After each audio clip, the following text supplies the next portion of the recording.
And that sets the stage for another one of America's premier sporting events, the World Series 1974. And it is my pleasure to work once again for the third year in a row with one of America's outstanding sports broadcasters, one of the most versatile in our field, and I'm happy to say a good friend of mine, Jim Simpson of NBC. Thank you, Monty Moore. Cappy Campaneris will step in, had his greatest season with the bat, hitting .290 during the regular season for the Oakland A's, facing Andy Messersmith, who, as Monty said, has won 20 and lost 6, and has not lost since the 2nd of September. In his last 7 starts, he has a 5-0 record, a couple of no decisions. And on the first pitch, Campaneris works the front and takes for a ball 1. Campaneris, like North behind him, Ken Ron will try to get his way on base anyway. Ken Ron, knowing that, is in on the home plate side of third base. Breaking in as Campaneris this time takes the run again, and this time it's a call strike for Messersmith. Messersmith, a good fastball slider pitcher with one of the great changes in all of baseball. Gene Mark of the Montreal Expos said one time Messersmith's the only man he's seen that can overpower a ball club with a changeup. 1 ball, 1 strike. The leadoff batter, Campaneris. Right-handed batter drills this one toward center field. Jimmy Wynn going back near the warning track and reaches up at the warning track about 370 feet away and takes a long drive of Bert Campaneris. Messersmith got a pitch up to Campaneris, who drilled it to the warning track 380 feet away. Still North, hitting at .260, another speedster, 54 stolen bases. To lead the American League in stolen bases. Last year, he was injured for the last 3 weeks and lost the stolen base title by 1 to Tommy Hoffer of Boston. The first all-California World Series in history. The Dodgers came out here in the late 50s. The Oakland A's, of course, moved out from Kansas City. In on the grass is Say as North takes inside for ball 1.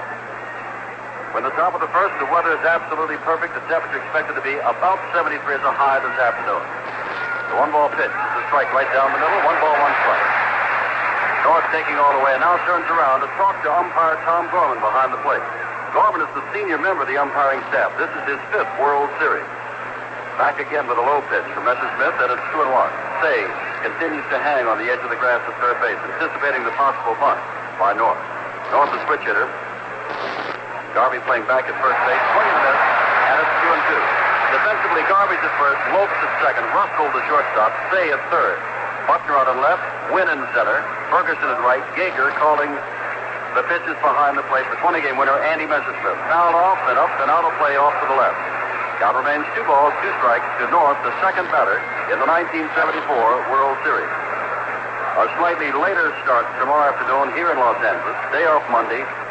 Game 3 of the series will resume Tuesday in Oakland. Messersmith ready with the 2-2 pitch, takes something off this. The bounder on 2 hops to Say at third base. He rifles the throw to first, and it's North pulling the Messersmith change to wrong Say at third base. And that'll bring up Sal Bando, captain, who has led the A's in RBIs this year with 103. Led them in 1970, 71, and 72. So in 4 of the last 5 years, Captain Sal Bando has led the A's in RBIs. In Game 4 of the American League Series, here's Messersmith's first pitch. Bando's home run. That's the strike. Won the game 1-0. And in the clincher 2-1, he scored both runs. He had walked both times. Messersmith slaughters outside. It's 1 ball, 1 strike. The Bando with 2 outs. Where the top of the first is no score. Kneeling on deck is Reggie Jackson. Messersmith, the right-hander, back and takes something off, hits the inside corner, and is ahead of Bando. 1 ball, 2 strikes. Jackson on deck. There was some question whether or not he would play because of full hamstring muscle. He says he's 80%. He hasn't fully extended himself. He said he'll do that under fire. Now the fastball has Bando swinging, but he got a piece of it. For a foul tip, but it's still 1 ball, 2 strikes. That was Messersmith at his best. He had Bando out in front of a change and then came back with a good fastball. Bando hardly got a piece of it. Messersmith off the rubber for the moment, rubbing up the ball. They play Bando way around to the left to pull, and he changes it down in the dirt and bounds away from Steve Yeager, who's the catcher. And it's 2-2. Russell at short over toward the hole, and Wynn pulled way around to left center field.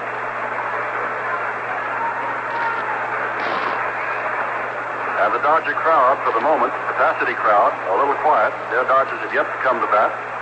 We've got 2 down on the top of the first. Messersmith back with the change, and Bando's way out in front of it and fouls it off upstairs behind third base, up in the upper deck. Bando way out in front of that Messersmith change. Bando's closed stance, right-handed hitter. Messersmith comes back and throws him a breaking pitch, which is fouled off. Still 2-2. Dodgers haven't been in the World Series since 1966. The last year for Sandy Koufax. The Baltimore Orioles won it in 4 straight. Messersmith throws a high hard one. That's 3-2. He's got the first full count of this 1974 World Series. Dodgers have not been back in World Series play since. And you wonder, Monty Moore, about the experience factor. Here are the A's who've been over for the 3rd consecutive year, and there are only a couple of Dodgers who were around in 1966. Jim Brewer's one, Willie Crawford's another. 3-2, and it's fouled back toward us. Some of the players were talking about the experience factor, Jim, and I think experience in a World Series today is more or less superseded pressure-wise by the experience they go through to get into the World Series. The pressure of the playoff is just almost unbearable, and the Dodgers had a tough pennant race right go 2 days before. 3-2 pitch, and it's drilled toward left field. In comes Buckner, sunglasses down, glove up, and one hand from the out. Randy Messersmith gets them in order. No runs, no hits, no errors. They've been on 1, 2, 3. That's the end of the first half. In the first, there's no score. Low. Well, the Dodgers come to bat now for the first time in the 1974 World Series. Another way that these two teams are very similar, Jim Simpson, is in the fact that they are homegrown products mostly. The Dodgers started a great farm system. These kids all played together on minor league championship teams, and so did most of the Oakland A's players. But it's taken a couple of good trades by both ball clubs to put them into the championship, and they've both made those trades. Davey Lopes leads it off, hitting at 266 for the regular season. Has power and great speed. He stole 59 bases. And Lopes likes to jump on that first pitch. Kenny Holtzman, he is the pitcher, 19-game winner. Control pitcher, excellent control. Throws him a fastball, it's down low, and Lopes is laying off all the way. Kenneth at first, Green at second, Cabaneras at short, Bando at third, Rudy at left, North in center, Jackson at right, Fawcett behind the plate, and Holtzman misses with another fastball outside, and it's 2-0.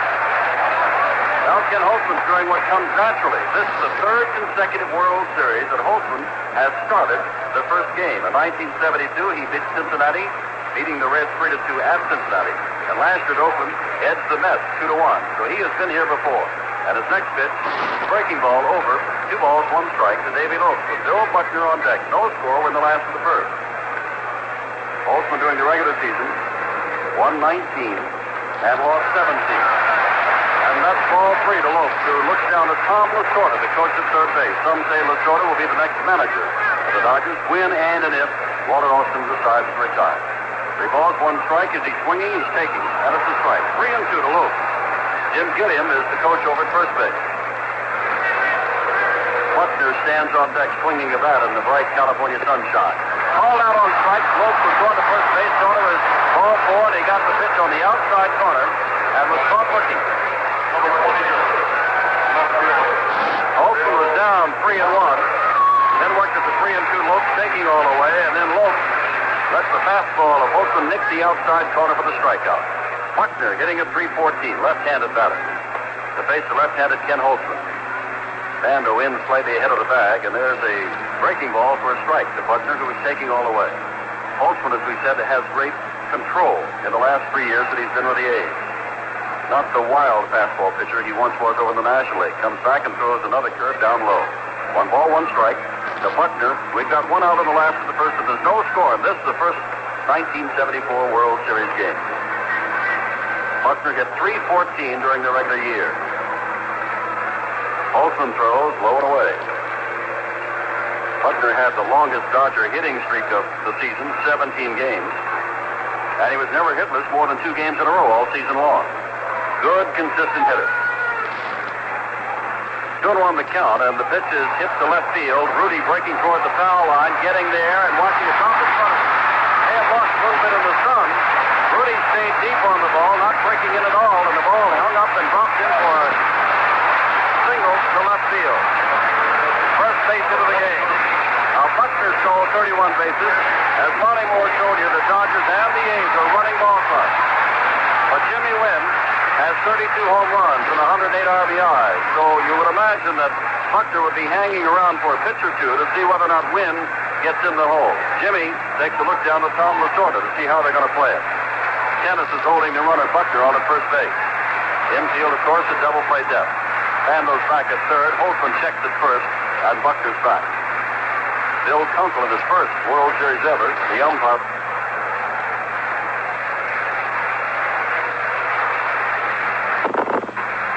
There goes the runner, and the ball is hit high in the air to short left field. Rudy comes in, glasses down, is under this one, and has it. There are 2 outs. Wynn hitting the first pitch.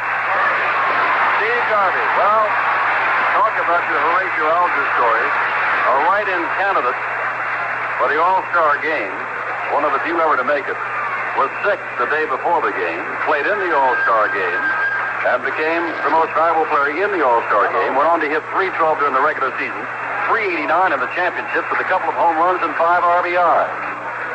Well, Garvey having quite a 1974. Holtzman checking the runner Buckner, who's on his way, and they've got him picked off. Tennis goes down to second base, and he is out at second base, called up by Doug Harvey. They got Buckner breaking off the bag. Holtzman threw over to Tennis. Tennis down to Green at second base for the tag, and Buckner is picked off. No runs, 1 hit, no errors, and none left. At the end of 1, in the 74 World Series, there is no score. Well, we've already seen one indication of the type of baseball that these teams will play with the men at the top of their batting order.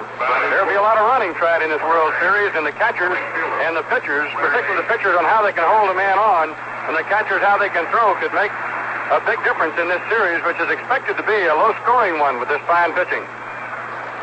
Reggie Jackson, the left-handed right fielder, leads it off. He was a designated hitter all through the American League Championships. You can't do that in the World Series.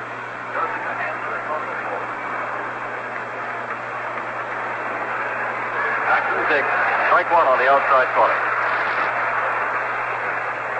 Jackson says he's about 80%.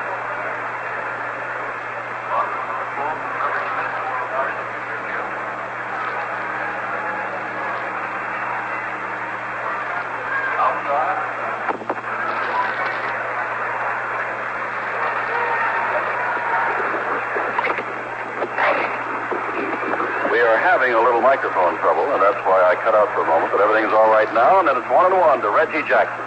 Leadoff batter in the second inning. Messersmith throws, and the ball is hit to the opposite field. Back goes Buckner. Back up, looking at the seats as it drops in for the home run. The last hit that Jackson had drove in the winning run of the championships, an opposite field double in Baltimore, and he gets the first run of the 74 series with an opposite field home run off Messersmith.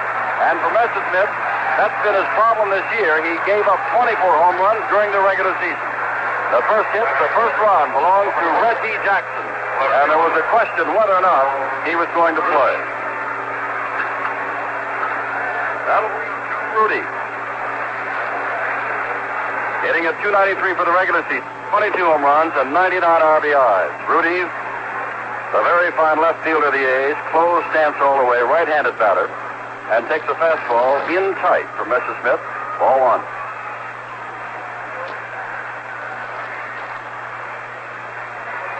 Waiting on deck is Gene Tennis. The right-hander Messersmith.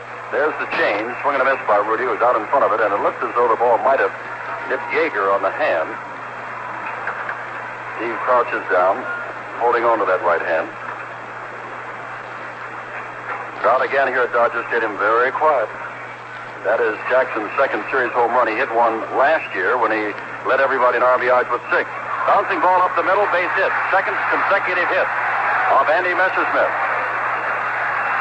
And the A's, who lead 1-0 on the Jackson home run, now send up Gene Tennis, who hit 4 home runs against those Cincinnati Reds 2 years ago in a World Series and hit 26 home runs during the regular season.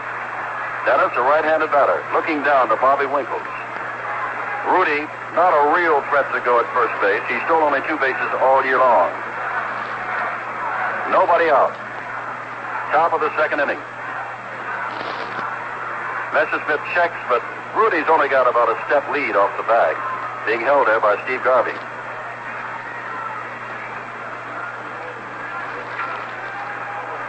Ray Fosse kneeling on deck. First pitch is a strike at the knees to Gene Tennis. Fastball for Messersmith. And for Tennis, as you would expect, the power hitter, they play him way around to the left to pull nearly everything. Second baseman Lopes is well over towards center field. Down low, the change blocked by Yeager, kept in front of him. And Tom Gorman, the umpire, hands a new ball to Steve Yeager. 1 ball, 1 strike to Tennis, with the score 1-0 on the opposite field home run of Reggie Jackson. Now the crowd, very quiet as Tennis fouls this up out of play off to the right. Doesn't quite make it to the mezzanine. About 20 rows back in the lower deck. 1-2 to Tennis. Dodgers slightly favored to win today's game, slightly favored to win the World Series. Of course, if the A's do win, the odds makers will get together, and that'll change. Another change, and he's got Tennis way out in front, and that's strikeout number 1 for Messersmith. Beautiful change thrown by Andy Messersmith. And that'll bring up Ray Fosse. 196 during the regular season, but as you know by now, injured a great deal of the time as he went to break up the battle in Minnesota between Reggie Jackson and Bill North and hurt his back and was out of play for a good amount of time. 23 RBIs. He gunned down a couple of runners in the American League Championship, throwing out 2 good base runners in Paul Blair and Don Baylor. Right now he's up to hit. Grounds the first ball towards Say. Comes over, throws on to Lopes at second. Lopes is taken out by Rudy. There's no chance for the double play as Fosse is safe at first base. Say, cutting in front of the shortstop Russell, threw on to Lopes for the easy force out, but Rudy took Lopes out of the play. And Fosse's safe at first. 2 out now, and Dick Green, the batter, hitting at .213. Slight breeze blowing from left to right here at Dodger Stadium. The temperature in the high 60s when we began the game.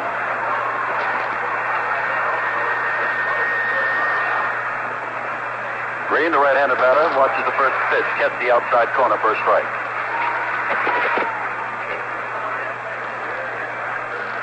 Dick Green has been retiring, Monty, for a number of years now. Always seems to come back and always seems to play good second base. Swing and a miss for strike 2.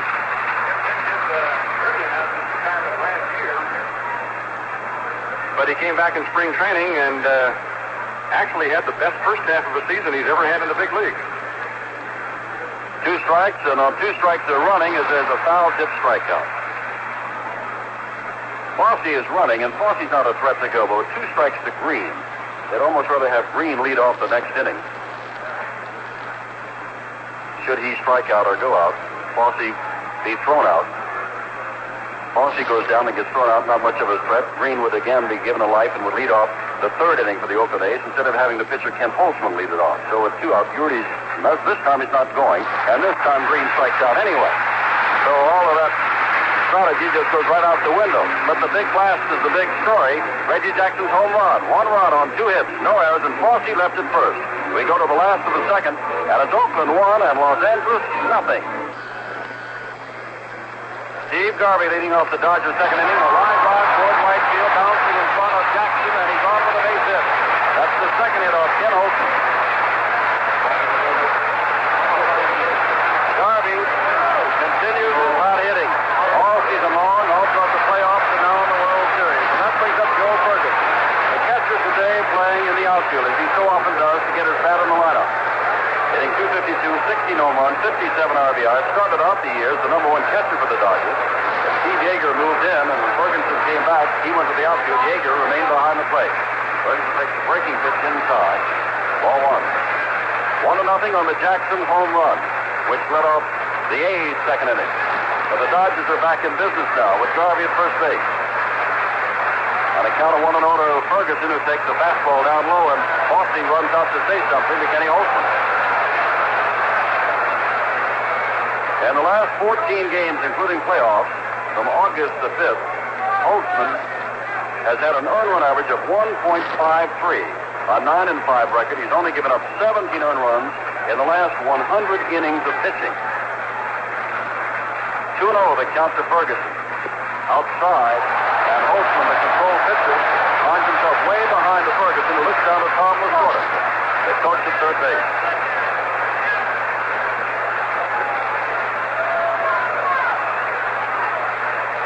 Holtzman throws, and it's too high. And on 4 pitches, Ferguson walks. Garvey goes down to second base, and Ron Day comes up.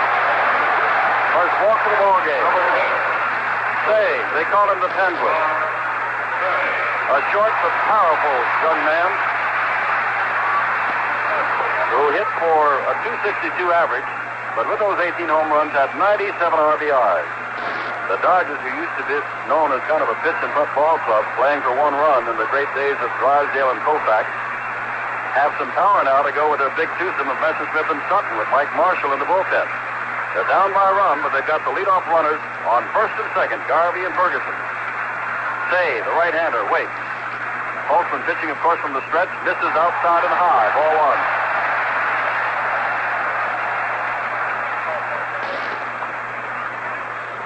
Holtzman, during the regular season, averaged less than 2 walks per 9 innings.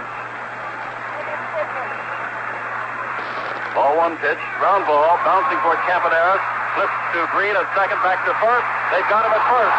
A double play as Garvey goes on to third. Slow hit ball. Green quickly across the bag to make the good throw on.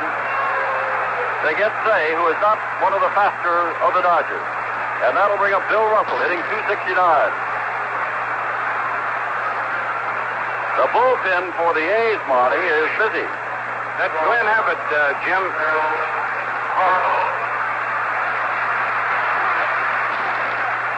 Bill Russell hit .269, 5 home runs, 65 RBIs.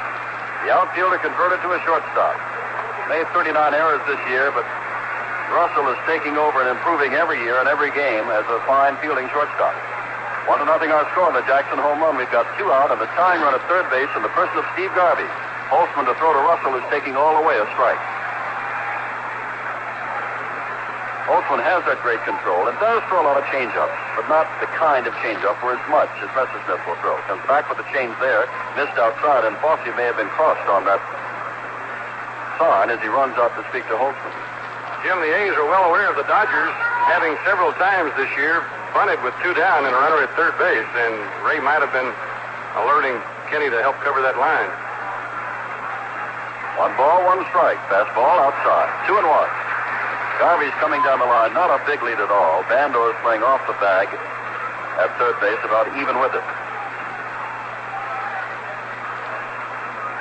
Holtzman, the left-hander, throws the fastball in on the fist, bounded toward Campaneris. 2 big hops, takes his time, throws on, and has Russell. So, no runs, score on 1 base hit. No errors and 1 man left. We've gone through 2 innings of play now, and the score, the A's 1 on the Jackson homer, and the Dodgers nothing. At Dodger Stadium in Los Angeles, the 1974 World Series. This is Monty Moore with Jim Simpson. Score is 1-0. The Oakland A's lead as Ken Holtzman, a fine hitter in the World Series last year, and in 1972, though the A's did not use the pitchers as a hitter at all during the season. Kenny Holtzman is not better than the last 2 seasons. He did walk in 1973, and of course he did bat in the World Series last year. He swings and misses on the first pitch from Messersmith.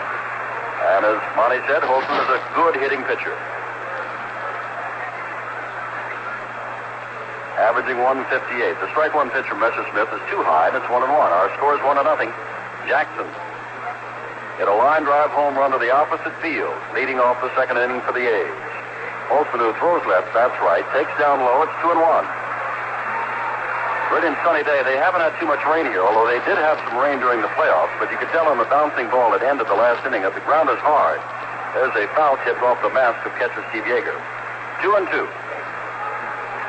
On deck, the leadoff batter, Canty Campaneris. Tomorrow, Don Sutton is expected to go for the Dodgers, and Vida Blue for the A's. Low and away to the pitcher Holtzman, and Messersmith has gone to a 3-2 count on the pitcher. Well, you wonder whether or not Messersmith here will just challenge him with a fastball or give him the change. He gives him the fastball and foul back upstairs. It's 3-2. Whoops, and hits right on top of our booth. Now there's a pretty good breeze blowing toward right center field. 3-2 pitch is down low. He did not go around. Yeager asked for the appeal play. Bill Kunkel, the American League umpire at first base, says he is safe, and so Holtzman is walked to lead off the third inning. First walk given up by Messersmith, and that'll bring up Campaneris. Campaneris with a 1-1 count. Messersmith got a fastball up high to him back in the first inning, and he drove Jimmy Wynn deep in left center field to haul in his long line drive. Campaneris had only a couple of home runs all year, but has been known to hit the long ball, especially when it counts most in playoffs or in World Series. Right-handed batter, Say in, looking for the bunt at third, and he's bunting his way on, if he can, to Messersmith, who has to go to first base, and the sacrifice works. Holtzman races down to second. And that'll bring up Bill North. There's a round of a change from Messersmith toward third base, and Say threw him out back in the first inning. North, the switch hitter, walking around, swinging the bat, not yet in the batter's box, and then gives it a kind of a golf swing, and now steps in. Holtzman standing hands on hips, taking a slight lead off second base. Messersmith adjusts his cap. On deck is Captain Sal Bando. The infield, looking for the double play. Say is in at third base. North waits. Messersmith throws a change, and there goes the bat all the way past the Oakland dugout. North trying to hold up. When he realized it wasn't the good Messersmith fastball, just let go as he waved at the change. It's strike one. There's so many good hitters that will lose the bat many times. So Tony Oliva will, for example, such as their touch, that they just lightly grip that bat except at point of impact, and they just let the ball go flying away from them. Oliva can throw them in the stands better than anybody I've ever seen. Dick Green on the A's team does that a lot, Jim. It's because of a bad finger he has in his hand. He can't hold on to the bat. Strike one pitch to North. Fastball too low, and it's 1-1.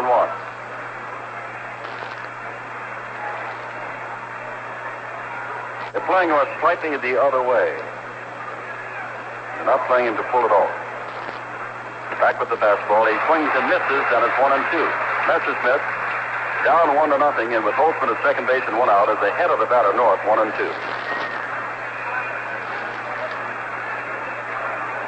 The whole country's excited about this World Series, the first all-California World Series. A lot of people are going around with a smug look on their face saying, I'll tell you, a California team will win it. Swing and a miss on the Messersmith change. Strikeout number 3. That's the second time he's got North on a change. Once on a bounder to third, and now on a strikeout. And with 2 out, here comes Sal Bando. The lifted a fly ball to short left field to Buckner to end the first inning. 0 for 1 in the 74 series. Holtzman standing on the bag at second base. Messersmith now peering down to Yeager for the sign as Holtzman leads off.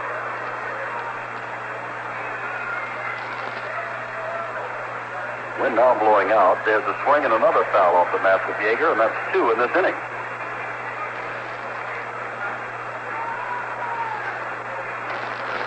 The Dodger crowd very quiet. Their team down by a run.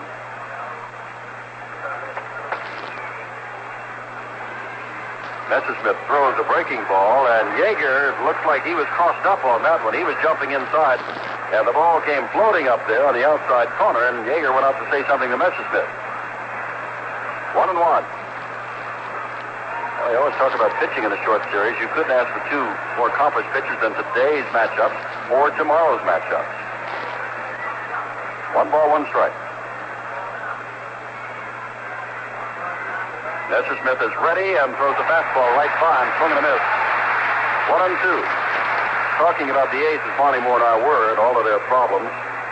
Mike Andrews, who was with them last year, is suing for more than $2 million. Catfish Hunter says he is legally no longer under contract. Down low, 2-2.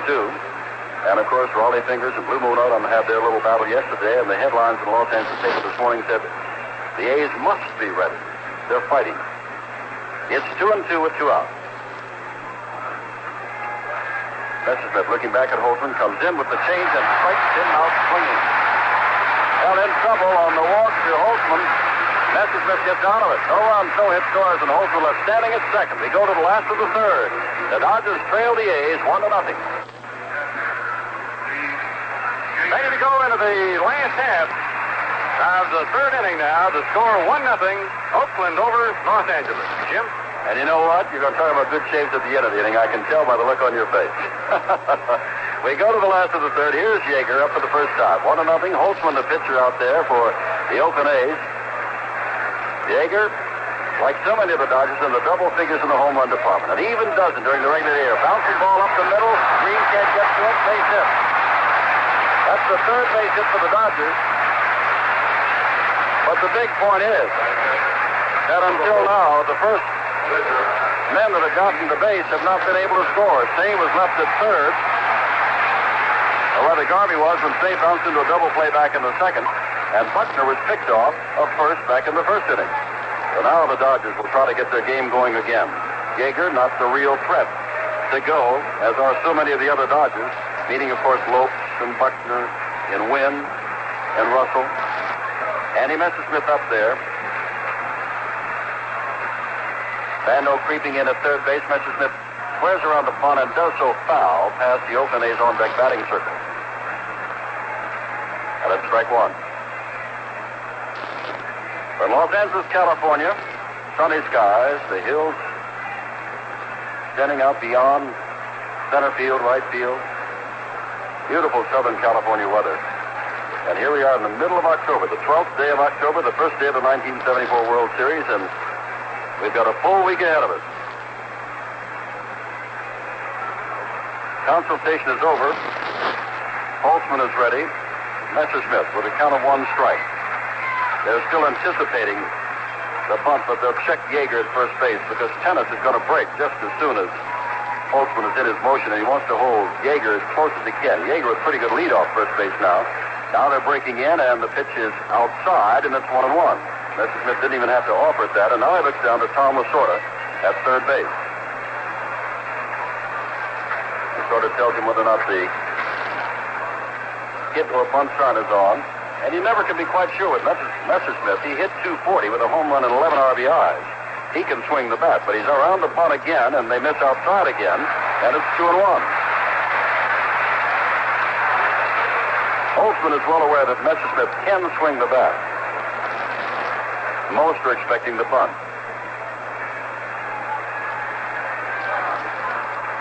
Still 2 balls, 1 strike. Holtzman throws, the bunt is popped up, and the air foul. You know, we mentioned at the beginning of this game that Holtzman was starting his 3rd consecutive World Series game in as many years. He's opened up the World Series each of the last 3 years, including today. The only other pitcher to do that is Whitey Ford. Started 4 openers in a row, 1961, 62, 63, 64. More correctly say, Holtzman is the first since Ford to do that. Ball is hit towards center field. North Wolfpack now comes in, watches it hit in front of him, and Yeager, decoy, just does make it to second base. Didn't know whether North had that ball or not. And there's a good hitting pitcher. He was swinging away on a 2-2 count. The first 2 men are on as they were in the second inning. And Lopes called out, thinking that he had a base on balls in the first inning, was called out on the strike on the outside corner, comes up again. 1-0 Oakland on the Jackson home run in the second. But the Dodgers are threatening. And the crowd, for really the first time, has come alive here at Dodger Stadium. They're looking for at least a run out of all this. Holtzman to throw to Lopes. He squared around the bunt, and it's outside. Ball 1 to Davy Lopes. Sal Bando walks over to say something to Holtzman. We had some activity in the Oakland bullpen an inning ago, but none thus far in this inning.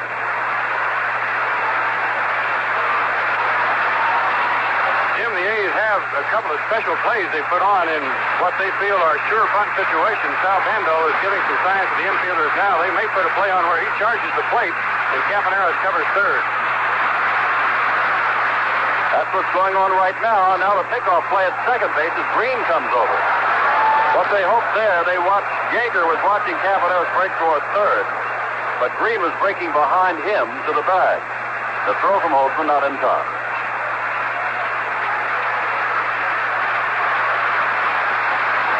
Holtzman looks at Bando. Now stares into his catcher. Lopes, the right-handed batter, waits. Misses. Outside. And Bando was in toward home plate. Campaneris was at third. Green was over at first. 2-0.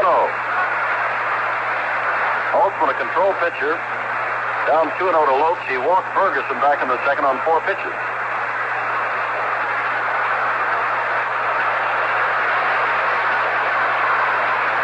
Dennis stations himself well on the grass at first base.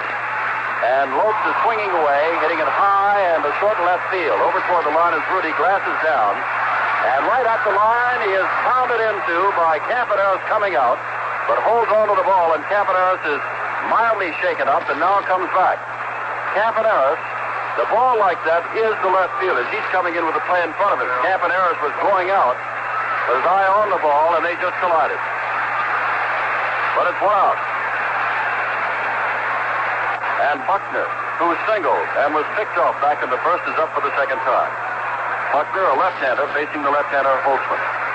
One out now with Yeager at second and Messersmith at first in this 1-0 game which Oakland leads.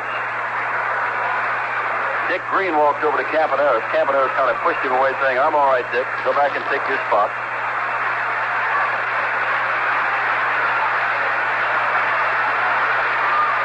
Holtzman is ready, and Buckner stepped in. Now Pickoff attempts at second. At least Campaneris is running to second. Holtzman never got the ball out of his glove to throw it to second.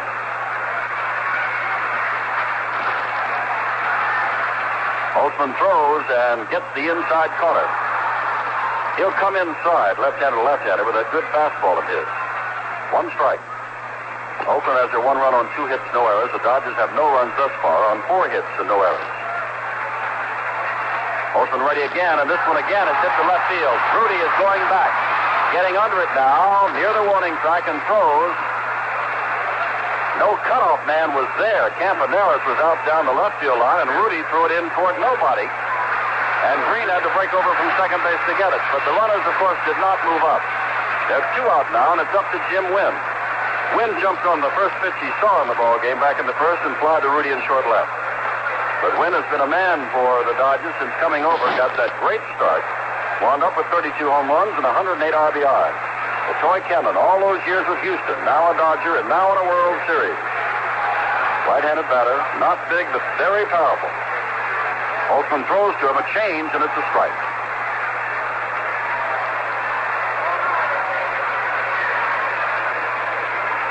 There have been 2 hits in this inning by Yeager and Messersmith, and now 2 straight fly balls to left field, taken in by Rudy. Down low, dug out of the dirt by Ray Faustine. It's 1-1. Yeager's down at second, Messersmith standing over at first, hands on hips.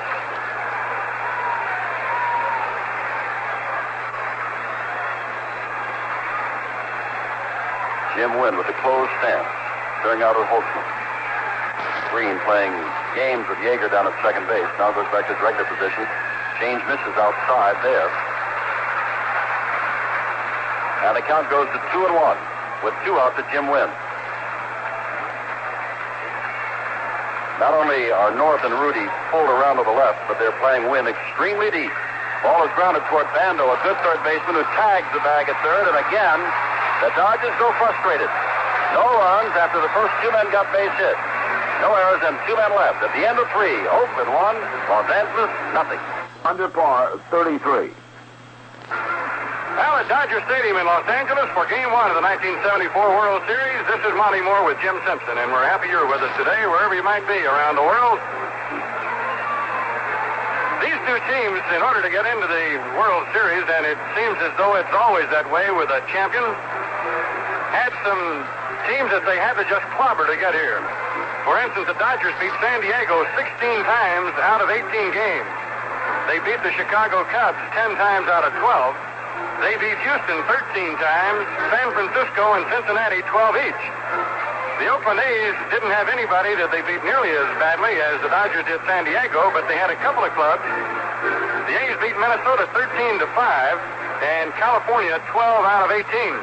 There were 3 teams in the American League that had winning records over the A's this year. Texas, Boston, and New York. There were 2 in the National League that had winning records over the Dodgers, the Mets and the Pirates. Once again in the 4th inning, Jim Simpson. Reggie Jackson, who has the only run of the ball game, a leadoff opposite field home run in the second. He was the MVP of the series a year ago and did not play 2 years ago when he was hurt in the championships against Detroit. Up again, the left-hander facing the right-hander, Messersmith, who this time starts him out with a fastball. It's down low, ball one. They're playing Jackson to pull the ball. He is a pull hitter with great power, of course. Right now, he's cleaning off his glasses. But we'll recall again the winning run of the clincher in the American League Championship, a double off the left field wall for Jackson, and his home run today also to the opposite field. Messersmith works him inside, and it's too far inside, and it's 2-0 to Jackson. Matter of fact, Jim, it's amazing how few of Reggie's home runs are really pulled sharply to right field. Back with that Messersmith change, and it misses, and it's 3-0. 3 balls, no strikes to Jackson, who is nursing the hamstring pull, but has never had to really run thus far in this ballgame. No ball has been hit to right field on him. And, of course, his home run, he could just gallop around the bases at his own good speed. He jumps out as he looks down to Bobby Winkles, who's giving him a sign on 3-0. Jackson has the sign and now steps back in. 1-0, the A's. Messersmith throws, and he was taking all the way. And it's 3-1. Say is way off the bag at third base, anticipating a ball to hit more towards second instead of down the line. Swing and a miss. And it's 3-2.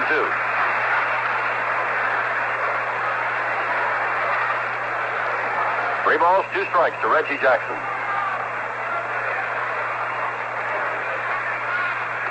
Missed inside, and Jackson becomes a base runner. Ball 4 as Messersmith walks his second. Now, we wonder about Reggie Jackson's ability to go, and I'm sure, Monty, the Dodgers are wondering the same thing. During the regular season, he stole 25 bases, but does have those slight hamstring pulls. Yes, and they wouldn't know by watching him the last 2 weeks whether he can go or not, because he has had that, and he's nursed it, and he's just tried it even in the playoffs. But before he hurt that hamstring muscle in Chicago the last Sunday of the season that we were there, he had been stealing bases and stealing them very, very... Well, he was trying to steal 30 for the season. He wanted to hit 30 homers and have 30 steals. Joe Rudy singled and was later forced. Stepped in. High fastball, pitched down to first base, and he's back just in time. Oh, Yeager uncorked the throw. It was a little high, and Garvey had to sweep around with it. And had it not been a little bit high, Jackson might have been out. Yeager put that one. What a quick release. Well, we're wondering whether he's was going to go or not. Yeager was going to test it too. Nearly had him. Jackson did not have that good a lead. It was just a quick arm, the strong throw of Yeager that made it close. Ball 1 to Rudy. That's the strike on the outside corner at the knee. 1-1. Rudy stares down, wipes the dirt away with his feet, and now steps out.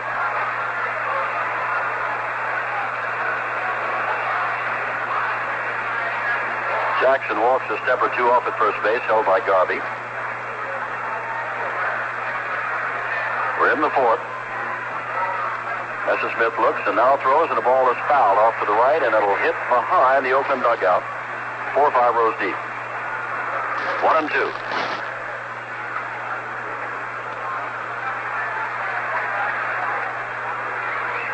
Doug Harvey, the umpire at second base, as they do in the National League, is on the infield side of second base. Now, when things change tomorrow, and Don Benkinger goes over there, he'll be on the outside. That's how the American League plays it.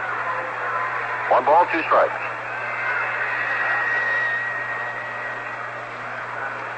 Rudy watches one just miss.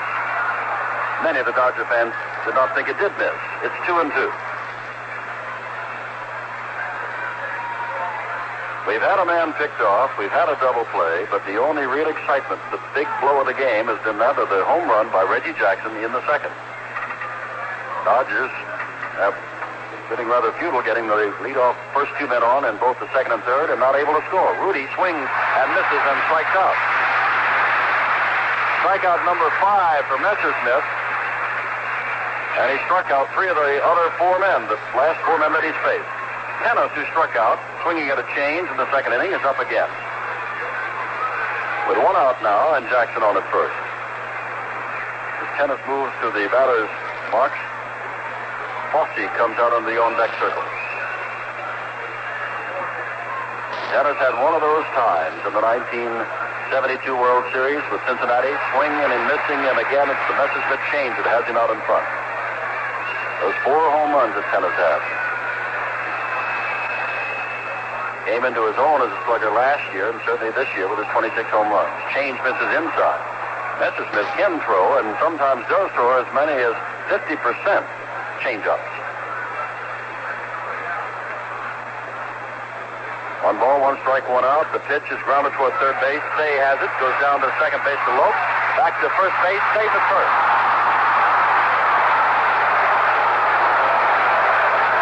Call made by Bill Kunkel of the American League. Is Tennis, not a fast man, nevertheless beats that one out. And that'll bring up with 2 out now, Fosse, who forced a man back in the second inning. That might be a double play the Dodgers missed because they didn't know Gene Tennis well enough. He really is a faster man than most people think for a spotty little guy like that. He runs pretty well on the bases, and Lopes came across that bag at second base. Reggie never did slide. He just went at him straight. And I think Lopes thought he had more time than he did. Tennis at first. Fosse takes low ball 1.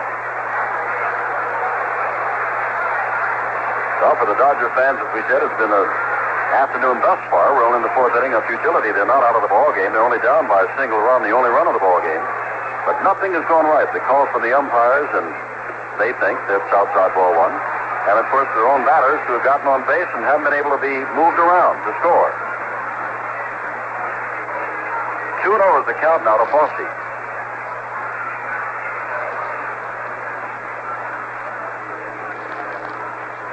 Check to first base. Tennis just back. And again, some of the fans become a little restless, thinking that perhaps Tennis was not just back. 2-0 pitch. Swing and a miss. Good one.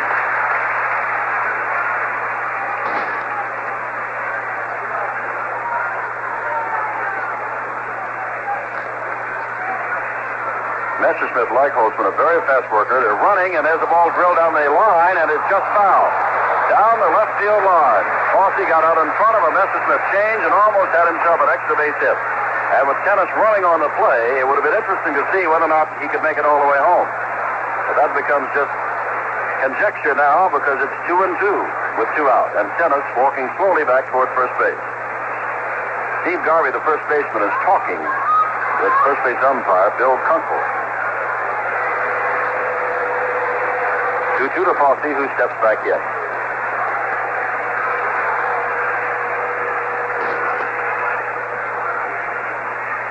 Messersmith throws, and it's the outside corner. Got him looking. And that's strikeout number 6 for Messersmith. No runs, no hits, no errors, and 1 left. We go to the last of the 4th, and Oakland still leads Los Angeles 1-0.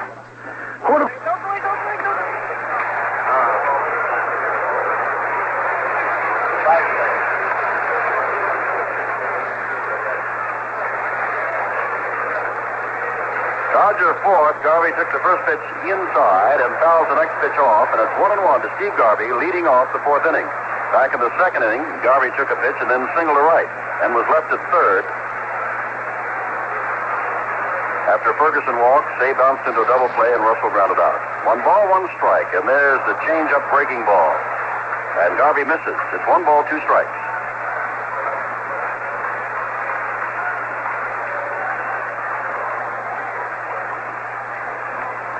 Now Garvey asks that the baseball be looked at. Tom Gorman, a National League umpire, does and keeps the same ball in play.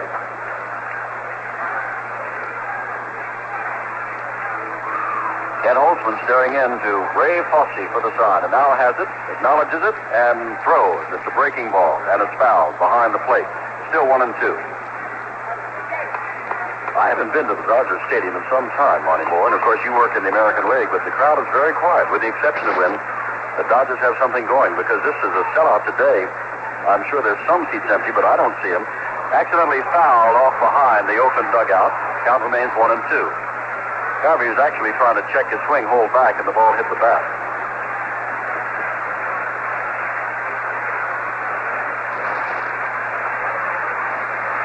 Garvey hit 21 home runs during the regular season and 111 RBIs.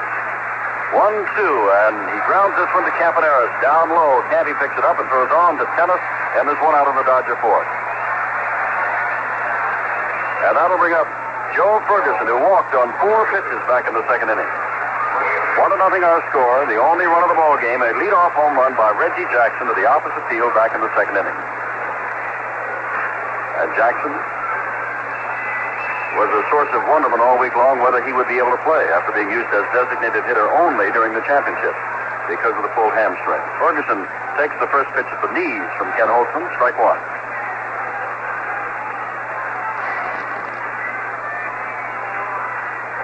Holtzman right back, and it's another strike at the knees. Well, you know, you hear about Bob Gibson being a fast pitcher, but Holtzman and Messerschmitt belong right there with him. They get the ball in play very quickly. Gannon's ready and back and throwing again, a breaking pitch, and Ferguson strikes out swinging on 3 pitches. In the second, he walked on 4 pitches. Now he strikes out swinging on 3. Holtzman records his second strikeout. With 2 out, Ron Cey, who bounded into a double play in the second inning, is up again.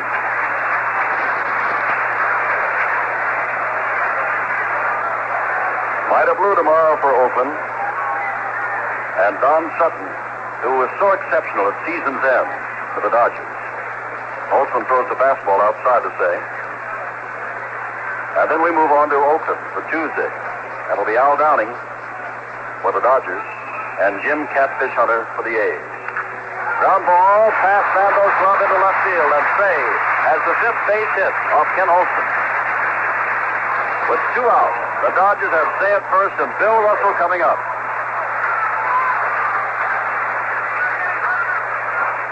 Vando leaped to his left, couldn't quite get there. The ball went under his glove and was fielded by Rudy in short left field.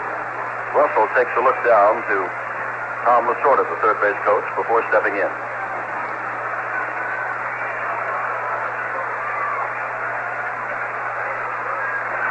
Tanner's holding on the runner Cey at first base. Now they're going to throw over to first base. And Holtzman's throw was a little high. And at that, Cey was only a step or 2 off the bag. Cey not one of the speedsters of the Dodgers. Holtzman throws, swing and a miss by Russell. And it's strike one. The sun is bathing Dodger Stadium. The temperature in the low 70s. Slight breeze. Beautiful October 12th. Beautiful day for the first day of the World Series. Holtzman misses outside, 1-1. And they tell us we expect the same kind of weather here tomorrow.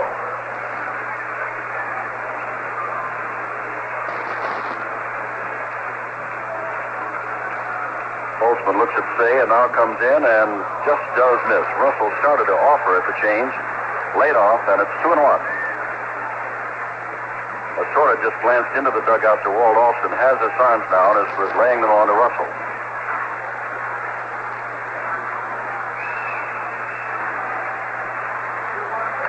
Ground ball toward the hole. Campanella's in the hole, has it bounced off of him. Cey is on his way to third base. Campanella's up in the ball, throws wildly to third base. Vando gloves it. Runners at the corner. Ball took a bad hop coming up, and it's a base hit. The 6th hit.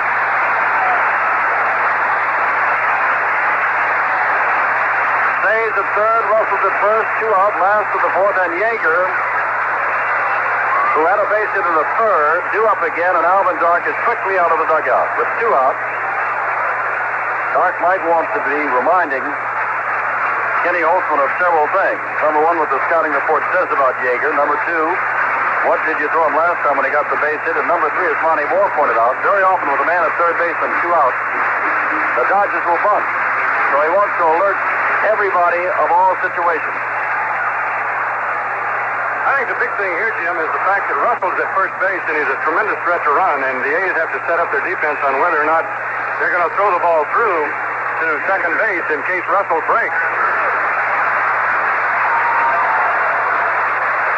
Whatever the confrontation was and the consultation, Dark has gone back to the dugout and Holtzman is ready. We have 2 out, runners at the corners. Dodgers have the tying run in Ron Cey standing at third base, hands on hips, taking a slight lead down the line. Yeager waving that bat, now holds it still as Holtzman throws a curveball, one of the few we've seen today, and it was up high. And any time you see a breaking pitch up high, maybe that's not why he's not throwing too many curveballs or breaking pitches today. That one was very high. That's the one that batters can pick out. Comes back with a change. Grounded toward Cavanagh in the hole.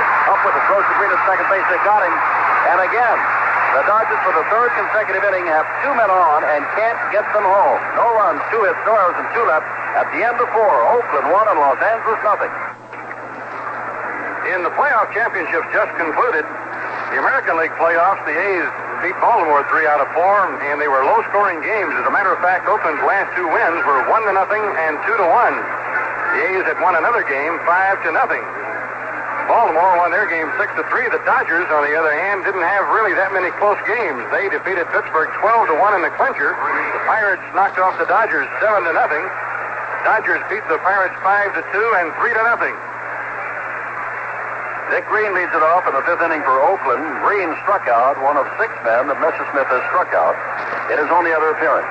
Green, the right-handed hitting second baseman, facing Andy Messersmith, who throws and is grounded foul at the plate.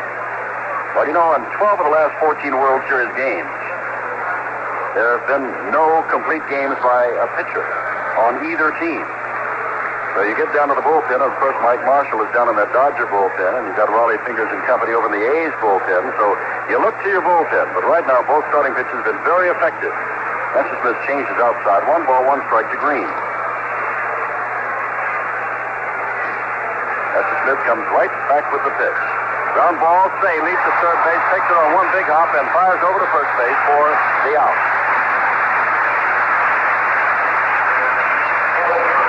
That'll bring up Holtzman, who walked. By the way, they tell us that many of you listening in this country and around the world hear kind of an echo from our broadcast. Well, it's because of the habits of the Dodger fans over the year to bring transistor radios to huge Dodger Stadium and listen as they watch. And what you're hearing is those thousands of transistors turned on here in the stadium.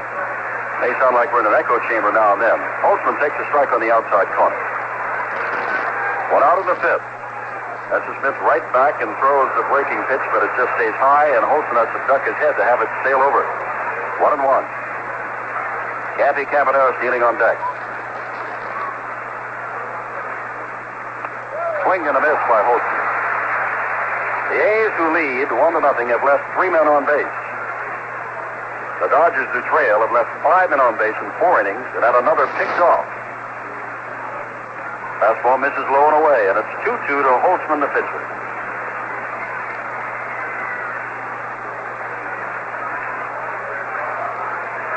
Messersmith throws again. Ground ball inside the bag. Fair ball at third base. Holtzman on his way around first base. Into the corner goes Buckner in left field, and lets it just roll out to him with a stand-up double. Into second goes Kenny Holtzman. Holtzman got out in front of that change of Messersmith and pulled it right down the line. Say could only give it a glance as it roared past the bag. And with 1 out, Campaneris is coming up. It's almost identical to the hit he had last year in the first game of the World Series in Oakland, Jim. He hit it on the ground just like that, right by the bag, and got a double. Campaneris is flied to win in deep center field and a sacrifice. And of course, there are a lot of things you can do and a lot of ways you can tie the ball game if you're only 1 run down. This second run becomes very important to the A's and to the Dodgers in this tightly pitched first World Series game. And now Messersmith, Yeager, and Say are going to have a confrontation at the mound. North is the on-deck batter. Say trots back to third. Yeager comes back. And Campaneris has been standing in the batting box all along, just waiting. Now sets himself, looks down to third. Holtzman, pretty good lead off second base. Cappy looked as if he was going to swing. It's high and outside. Say is at third base like he might be punting for a base hit. Jim, the Dodgers play Campaneris in center field over towards left center, and no American League clubs play him over there. That's the strike at the knees. Well, that line drive, long drive of Campaneris' Monty back in the first was to left center, and Wynn was playing there, was able to get to it. 1-1 now to Campaneris. Messersmith throws, and this ball gets by Yeager, and the third base with a free pass goes Ken Holtzman. Ball was off the glove of Yeager. It was kind of high and outside, and it's a wild pitch that sends Holtzman on to third. So Messersmith has had no luck at all with Holtzman. He's walked him in 1 inning, given up a double in this inning, and wild pitched him to third. Now Campaneris takes a good long look at Bobby Winkles, the coach at third base. Still out of the batter's box and now steps back in. Infield now comes in as a result of Holtzman getting a free pass over to third base. Looking to cut off the second run. The only man back at all is Russell at shortstop. Garvey, Lopes, and Say are all at least even with the bag. 2-1, Campaneris swings at a low fastball and misses. It's strike two. 2-2.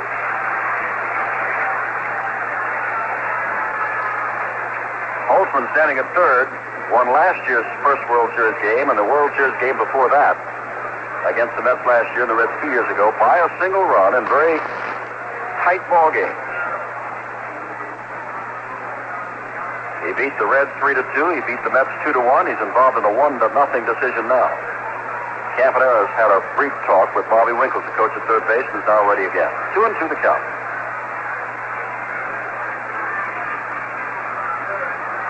Holtzman digging, and there's the bunt. Going to first base is Messersmith, and on the suicide bunt, Holtzman was breaking for home and scored easily as Campaneris, with 2 strikes on him, met it and bounced it right back to Messersmith at first. Squeeze was on all the way. And it's 2-0. The A's lead, and North, with nobody on now and 2 out, is the batter. Inside to him, ball 1. Well, they tell me, and I try to remember them as often as I can, and I can list them, Monty, that when you get to third base, there are 9 different ways that you can score from third base, and that was one of them. Next pitch from Messersmith is down low, and it's 2-0 to North. Yeah, that's been a trivia question going around in the Major League dugouts all summer, and most everybody can get about 7. There's the strike called to North. It's 2-1. Al Holtzman has helped himself with a double. Went to third on the wild pitch and scored on the squeeze bunt. Perfectly executed by Campaneris. No chance for Messersmith to get the ball off after fielding it and get Holtzman at home. The 2-1 pitch is a strike as North looked as though he were going to bunt. 2-2.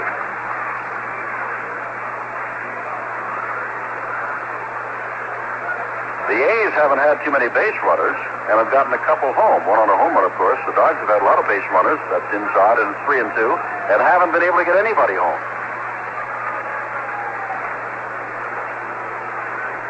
3-2 with 2 out to Bill North. We're at the top of the 5th.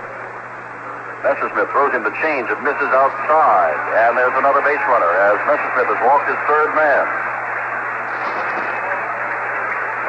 And that'll bring up the dangerous Bando. North, a switch hitter, not noted for the long ball, noted for his speed, is on now at first base. He stole 54 bases to lead the American League, and with 2 out, and Bando 0 for 2 up. Let's see how the A's play this.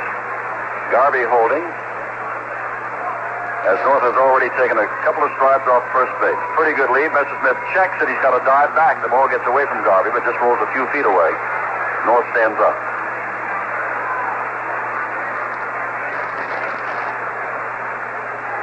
Lope signaling to Ferguson out in right field to come a little bit more toward the right field line. Now a quick throw back. And North is there. So Bando's still standing there. Messersmith hasn't thrown to him yet. He's checked to first base twice. Another throw to first base. He's got to dive back again. North is taking a pretty good lead. Well, Maury Wills will tell you, and so will many of the good base runners, when you dive back and just make it, that's the good lead. If you get back easily, you don't have a good lead. Interesting side note here, Maury Wills has worked with both these clubs on base stealing this year. He's on his way. Inside pitch. Yeager's thrown down to second base. Is waiting for him, and they throw him out. Tag put on him by Lopes. North is thrown out by Yeager. 1 run on 1 base hit. No errors but a wild pitch and nobody left. We go to the last of the 5th. Oakland leads Los Angeles 2-0. Hello again from Dodger Stadium in Los Angeles, California. This is Jim Simpson along with Monty Moore. We're in the first game of the 1974 World Series, and hello to you wherever you are around the world, in Europe, South America, at sea, or in Japan. All listening to us through the American Forces Radio Television Service and, of course, across our country on the facilities of the National Broadcasting Company. We begin now the last of the fifth inning. Pitcher Andy Messersmith, who singled back in the third inning, is the first man to face Ken Holtzman. Holtzman has a 2-0 lead, and we're having a break here for a moment as some sunglasses are being picked up by Dick Green over near the Oakland dugout.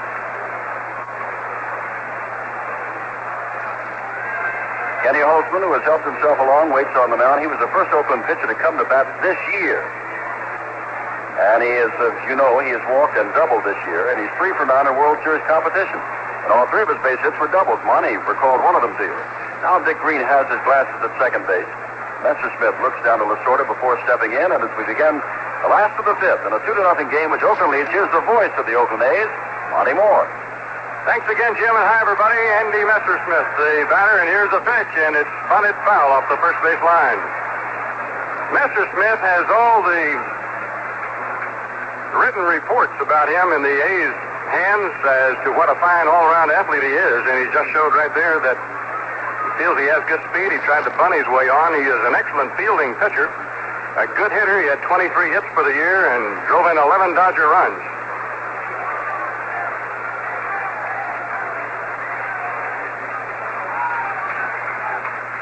Kenny Holtzman throws a curve, and it's in there for a called strike.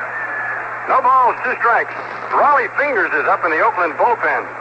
This is about as early as Raleigh ever gets up out there. Holtzman whining. Here's a curve, and it's high and outside a ball. 1 ball, 2 strikes. These 2 pitchers, Messersmith and Holtzman, developed their off-speed or change-up pitches well after they got into the major leagues, and now they've become weapons for them. Another curveball of Messersmith, and it's high for ball 2. 2 balls, 2 strikes. The A's 2 runs on 3 hits. The Dodgers no runs, 6 hits. They played airless baseball here today. Holtzman throws a fastball that's fouled off into Dodger Stadium behind home plate.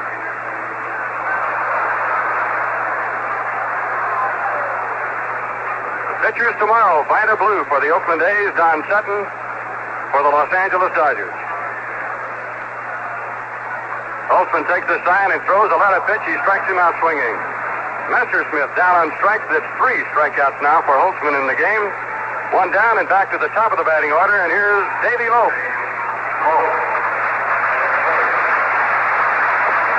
Boy, what an exciting player this guy must be to watch every day.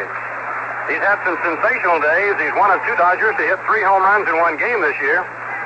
And on the other side of the coin, the speed side, the big base stealer getting 5 in 1 game. Holtzman starts him off with a fastball inside. Davey today called out on strikes in the first inning, and he flied to left in the third. Bando plays him even with the bag at third. Kenneth even with the bag at first. Holtzman throws a strike knee-high on the inside corner. It's a ball and a strike. This must be the first inning that the sun has become a factor to the players on the right side of the A's infield. Gene Tennis and Dick Green both went for sunglasses this inning only. Holtzman changeup hit on a high hop to Caponera as he charges, drops the ball. Lopes will be safe.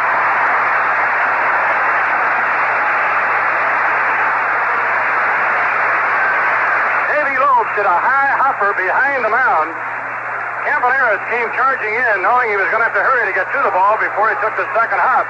He got his glove on it, and it trickled away, and that puts a dangerous runner on for the Dodgers. Davey Lopes on the air.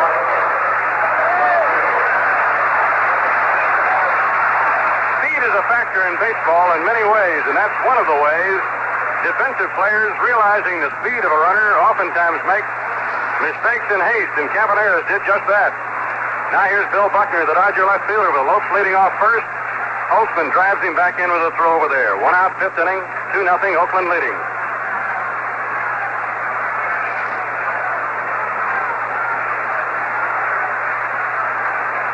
Buckner cocks the bat. Holtzman again throws the first. Scouting reports of the Dodgers say that Lopes will run no matter what the game situation is. In other words, the Dodgers are down by 2 runs right here, but he's just as likely to run now as if they were down by only 1. The bouncing ball hit foul off first. Holtzman moves that time to the plate, faked Lopes back into first base. And if Russell had hit a ground ball, or Buckner hit a ground ball that time to an infielder, could have been an easy double play. Davey was going back to first base on the move.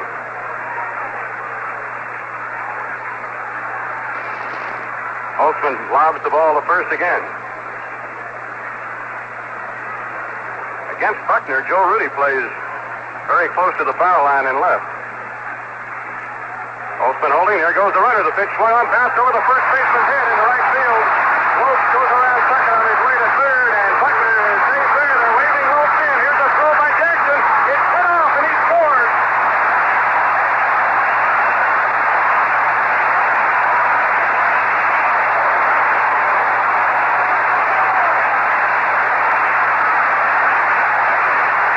Davey Lopes took off on the pitch. Buckner hit a bouncing ball over Gene Tennis's head down the line in right field. Reggie Jackson picked up the ball and threw it towards the plate. Gene Tennis, the A's first baseman, having no idea that the throw would have a chance to get Lopes, and probably no idea that Lopes was coming, tried to cut the ball off. He deflected it away, and Lopes scored. It is 2-1 Oakland. The Dodgers have a runner at first base. And there is a stolen run for the Dodgers. Speed did it for him. Lopes, Speed forcing Caballeros to make a mistake. And then he scored from first on a single.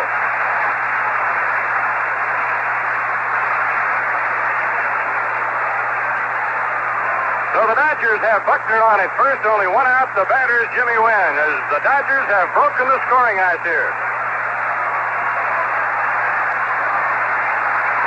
Buckner leading away. The crowd now is letting itself be heard. Buckner with 31 steals for the year. Holtzman's pitch outside of ball. It's 1-1. Jim, what do you think? If the ball hadn't been cut off, would they have had a chance? Well, two things. Number one, Jackson is charged with an error for his play out there in right field. And secondly, Lopes almost stumbled going around second base. I was surprised. Had not Jackson made the error, no chance for him to come home. He almost stumbled going around second because he was running and he heard the ball being hit and didn't know where it was. But he looked at Tommy Lasorda, and Mr. Enthusiasm was waving him home. 2-0 the count on Jimmy Wynn. Let up hit off the end of the bat toward first base. Tennis can't get it to the ball before it goes foul.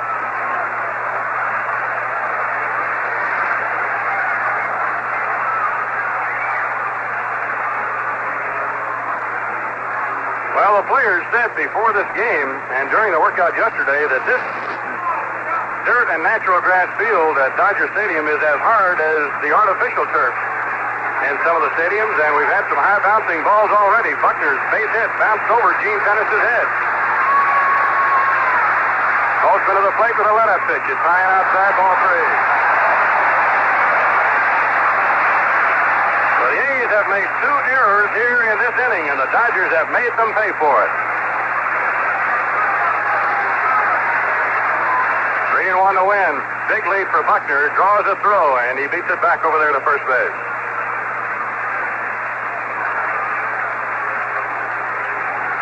These big hitters like Wynn love the 3-1 count. Holtzman holding a long time, and he's going to throw to first base. It's off his natural rhythm to hold the ball that long before he throws it. And ordinarily, if he ends up holding it that long, he'll just go ahead and throw it to first to relieve the tension.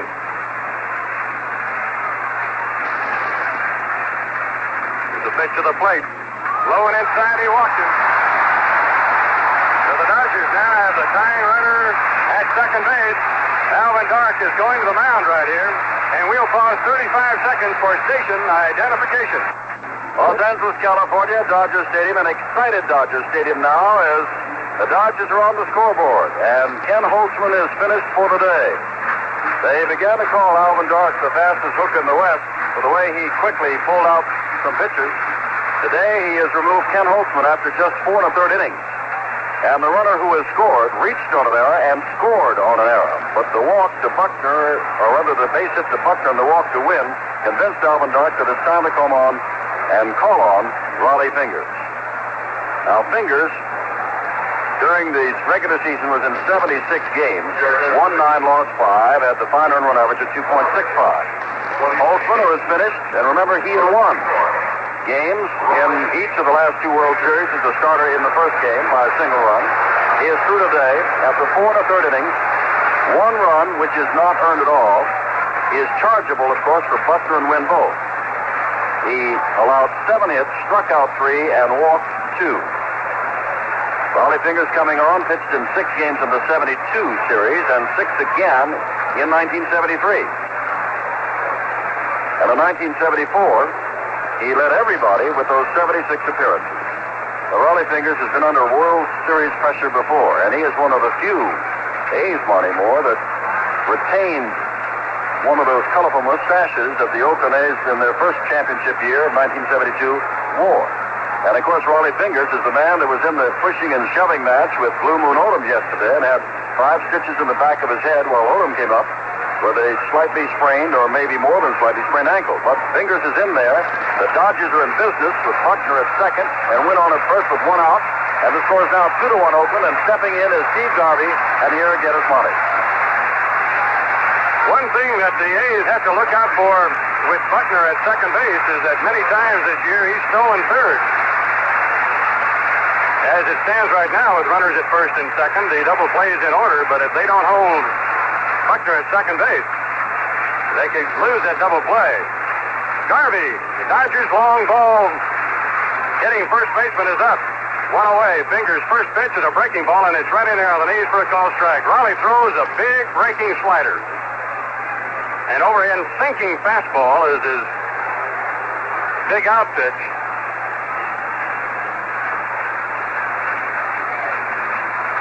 Fingers walked only 29 batters all year while striking out 95. Garvey's ready at the plate. Fingers holding, checks the runner, throws a breaking ball again. Swung on and missed, strike 2, and he's come right out of that bullpen throwing 2 wide sweeping breaking balls.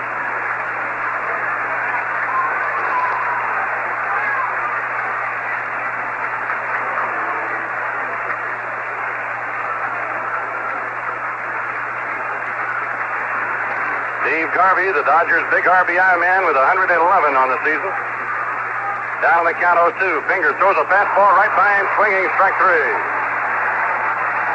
I don't think a man could come out of the bullpen and throw 3 better pitches out of 3 than Rollie Fingers did just then.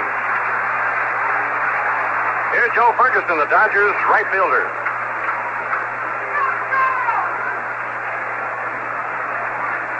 It's unusual that a team such as the Dodgers would have 2 catchers as good and as young as Ferguson and Yeager.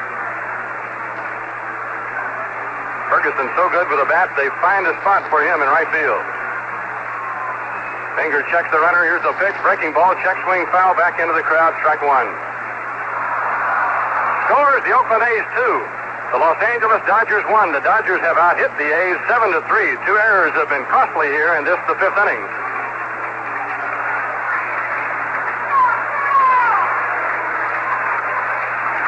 Buckner at second, Wynn at first. Rollie Fingers throwing to the plate. Fastball almost hitting it. Did graze him, I believe. Ferguson is given first base. That's going to load the bases for Ron Cey. Rollie Fingers fired an overhand fastball that took off inside on Ferguson. He tried to bail away, but it just grazed him. And now Fingers has a bases loaded situation. A pitch to the Penguin, Ron Cey, the Dodgers' little third baseman. You don't have any easy outs in the bottom part of the Dodger batting order. Here we are at the number 6 spot of the order, and the man batting here drove in 97 runs and hit 18 homers for the year. The A's infield back all the way. Shaded a little bit in left center field for him in the outfield. Fingers will go to the windup for the first time in the game now. And here's his first pitch to Cey. Sinking fastball is low, ball 1. A walk, a hit batsman, and 2 errors. And the Dodgers are in business.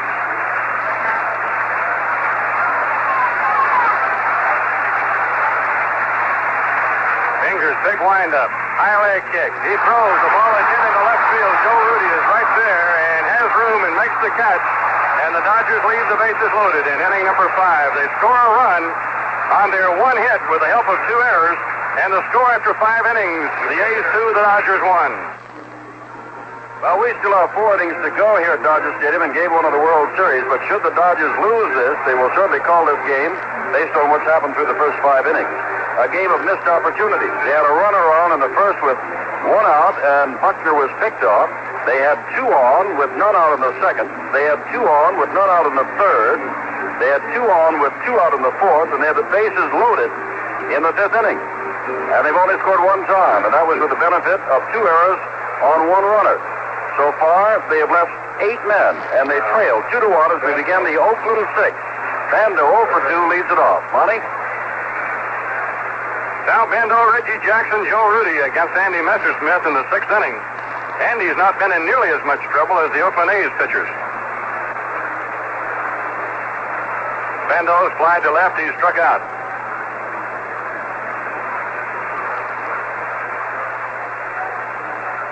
Messersmith winding, here's his pitch, and it's a high breaking ball. Andy's not gotten his curveball over very well today. He's thrown some sharp sliders.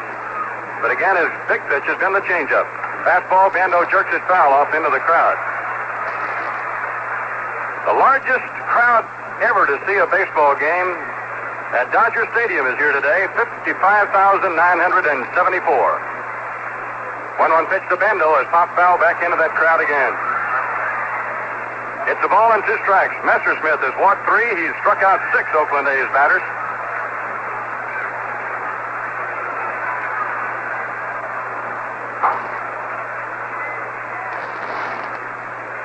He lets up on him and strikes him out. Messersmith has the best changeup that I think I've ever seen in the big league. Boy, he hides it, and he has just the perfect timing on it. That's 7 strikeouts for him. There's 1 down in the 6th, and here's Reggie Jackson. Gave the A's an initial lead of 1-0 in the 2nd inning with an off-field home run. He really belted one up into the stands in left center field. I believe they call it Cannon Country here at Dodger Stadium. In Oakland, out in right field, behind where Reggie Jackson plays, they call that area Reggie's Regiment. Jackson walked his other time up today. Messersmith starts him off with a fastball. It's high. It's 1 ball and no strike.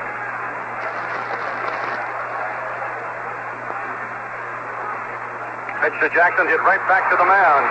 Messersmith grabs it, throws to Garvey, and there are 2 down. He got Jackson out in front on a let-up then. Here's Joe Rudy, who singled in the 2nd inning, struck out in the 4th.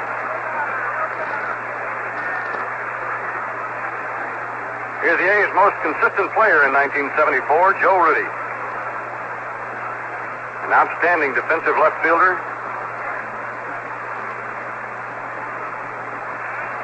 The World Series last year, Rudy was the top percentage hitter the A's had.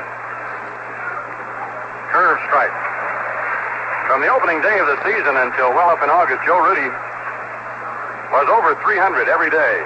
He hit a slump and fell down to 290, never got below 290. Messersmith's 0-1 pitch is a fast ball over the outside corner. It is 0-2. Boy, he's looking tough out there right now.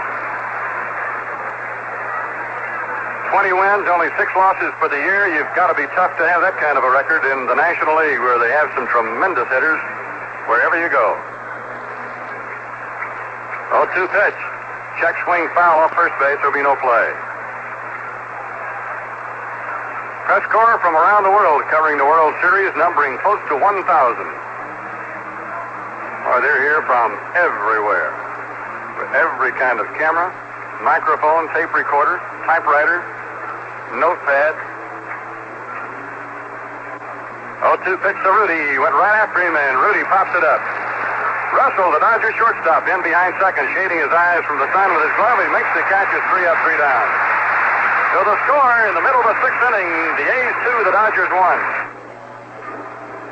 We're in Game 1 of the 1974 World Series here in Southern California at Dodger Stadium as we're about to begin the Dodgers 6th. Tomorrow's pitchers, Vida Blue for Oakland and Don Sutton for the Dodgers. And a program note for you. Our broadcast tomorrow will start 1 half hour later than we did today. New York time, Eastern time tomorrow. We will be on the air at 4:15 p.m. That's 1:15 here in Los Angeles, and you can figure it out wherever you are. The 6th inning, here's Monty Morris. Bill Russell had a base hit his last time up. He's grounded a short once today. Raleigh Fingers on in relief of Kenny Holtzman. Starts Russell off with a fastball high. Holtzman in 4 1/3 innings gave up 1 run and 7 hits. Fingers to the plate with a fastball that burns its way through there for a call. Strike. It's 1-1. Holtzman walked 2, struck out 3. The Dodgers with their 7 hits and 2 errors. Bouncing ball hit on the left side. Bando cuts in front of Campaneris. He's got it, throws the first for the out, and there's 1 away. Here's Yeager, the Dodger catcher, who really showed us a rifle for an arm in throwing out Billy North. Many of the scouts who have followed these major league teams for the last couple of months getting ready for the playoffs and the World Series have told the A's players that Yeager has just as strong an arm as Johnny Bench of Cincinnati and probably gets rid of the ball even faster than Bench. Fingers throws, and the ball is hit down the line in right field pretty deep, close to the foul line. It's slicing off and going into the crowd. Out of play. Yeager going the wrong way on a Raleigh Fingers fastball. And with 1 out, there's 1 strike on the batter. We're in the 6th inning. The score is Oakland 2, the Dodgers 1. The series moves to Oakland on Tuesday, Wednesday, and Thursday nights. There will be twilight games at the Oakland Coliseum beginning at 5:30 West Coast time. Raleigh's pitching away. Big hook is outside a ball. It's 1-1.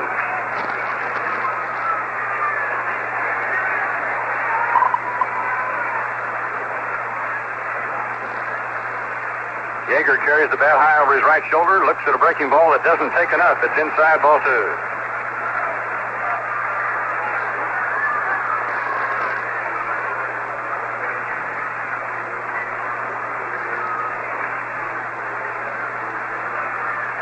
Fingers throws a fastball. Yeager swings and misses. Strike 2.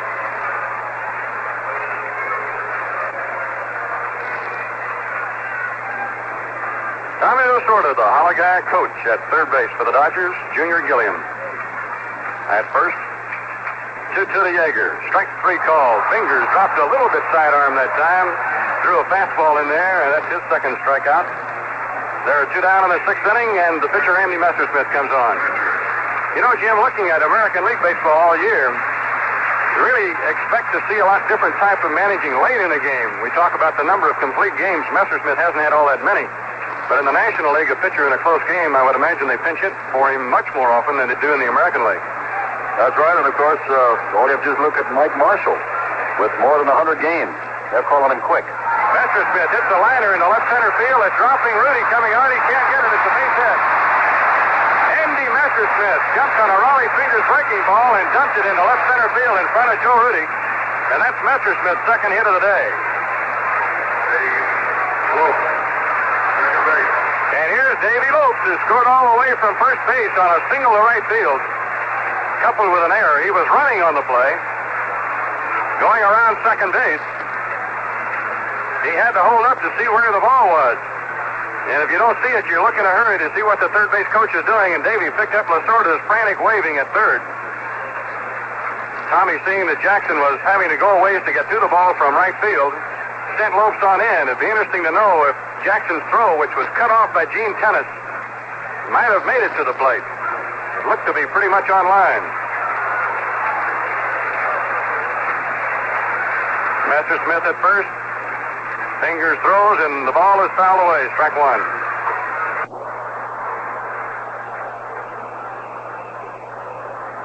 The Dodgers have another very fine second baseman, the name of Lacey, and Lopes last year had to earn the second base job, and once he got it, he's been a fixture there.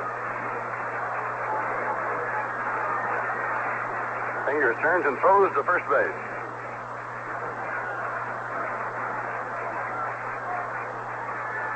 Two down, the Dodger half of inning number 6. Fingers pitch at a breaking ball low. 1 ball, 1 strike.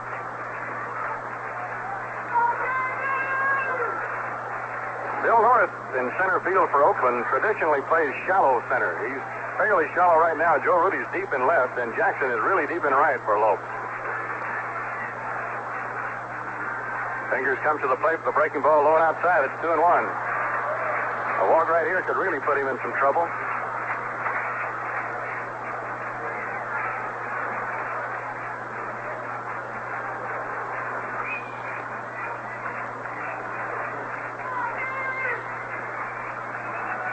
The 2-1 pitch. Ball 3. Ray Fosse, the A's catcher, asked the time he's going to go out and talk to Raleigh. The Cucamonga kid, Raleigh Fingers. He's from Cucamonga, California.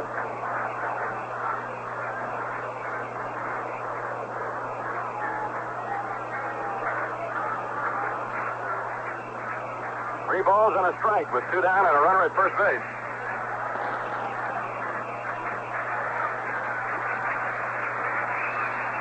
Fosse gives the target. The pitch is swung on and missed, strike 2, and it's not surprising at all to see Lopes swing on a 3-1 pitch.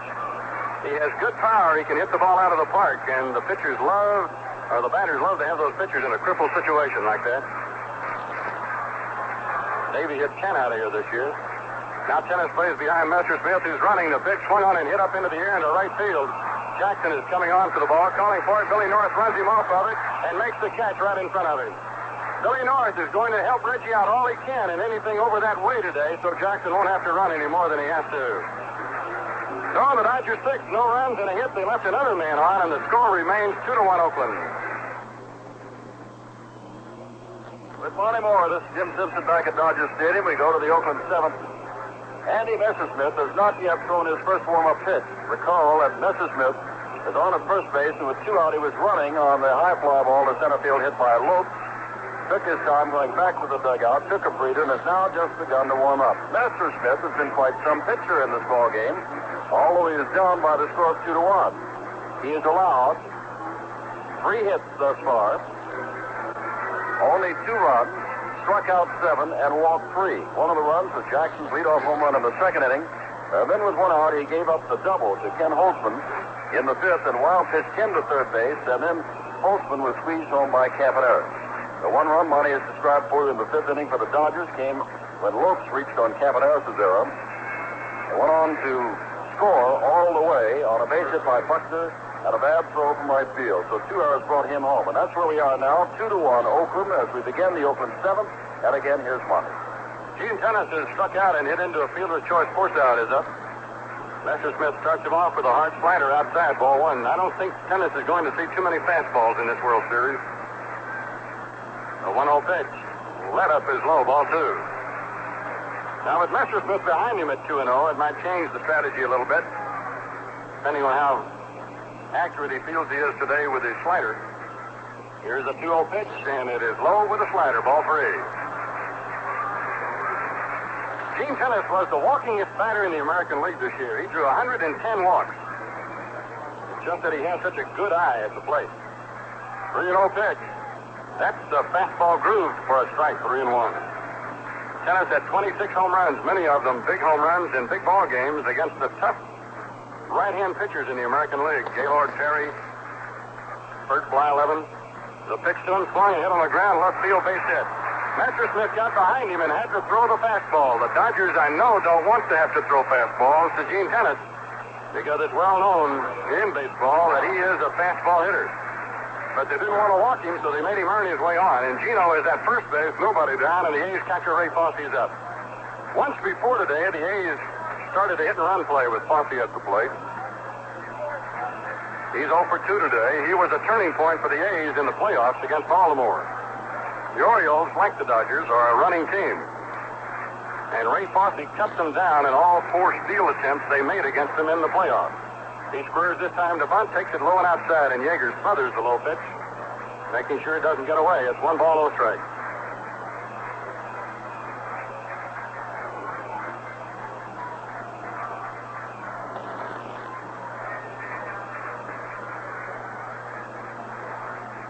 Tennis off first base. Here's the pitch again. Fosse squares the bunt and fouls it off.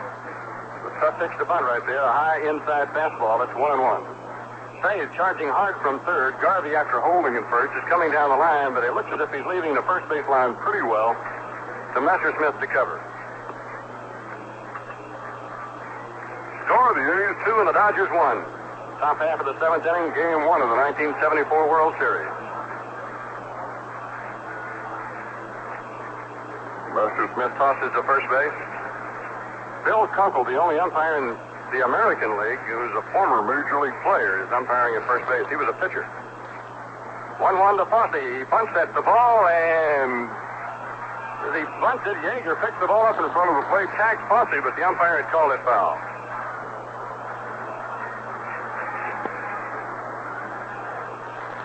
So it's a ball and 2 strikes. Tennis took off to second. Mike Marshall is up in the Dodger bullpen. I would imagine that at about this time of every game, you don't even have to announce the reflex action. He's just there. He gets up. I watched the Dodgers work out yesterday. He threw batting practice 20 minutes hard yesterday. Batting practice. 1-2 pitch. Fosse punts at the ball and fouls it off. That'll be a strikeout. So the A's went to the bunt. Even with 2 strikes, and Fosse couldn't get it down off Lester Smith. That is 8 strikeouts for the Dodger right-hander, who came to the Dodgers in a big trade, cross-town trade with the California Angels. One of the good trades the Dodgers made, and the other, of course, was the Jimmy Wynn trade.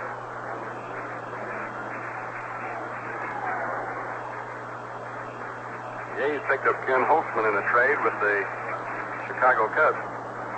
The pitch to Dick Green, swing and a miss, a pickoff attempt at first, and Gene Tennis is back in diving.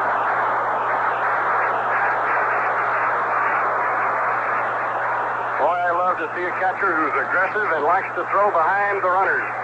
And Yeager today has taken 2 shots at first base, one at Reggie Jackson, and that one at Gene Tennis.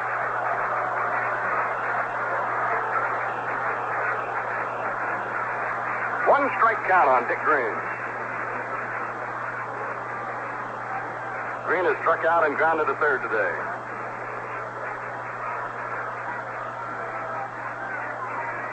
Master Smith throws. Green flips one to right, but it goes foul. He's going to have to get some new lumber, I believe. He broke that bat.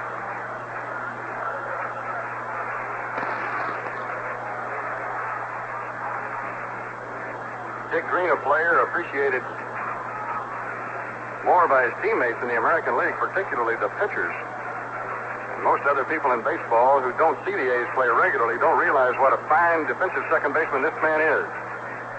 Turns the double play exceptionally well. He's blessed with an amazing instinct to get to where a ball is going to be hit. 2 strikes count, 1 down, 7th inning. Throw goes to first. Tennis not off very far, makes it back in standing up. Dodgers are very shallow for Green. The pitch to him. Swing and a foul.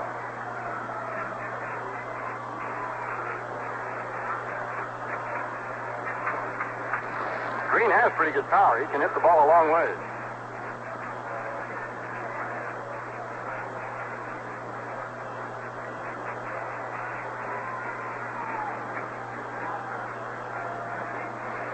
Messersmith well ahead of him now. Could waste a pitch or two if he wanted. The pitch on the way is just high, a ball. Tried to slip the fastball by him on an 0-2 count.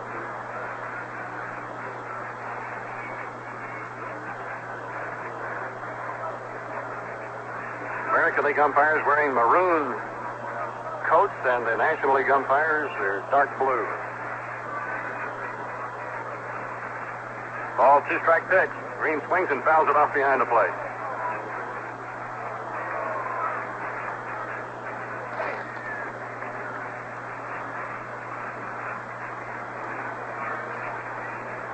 This will be the most prosperous World Series in history for the players.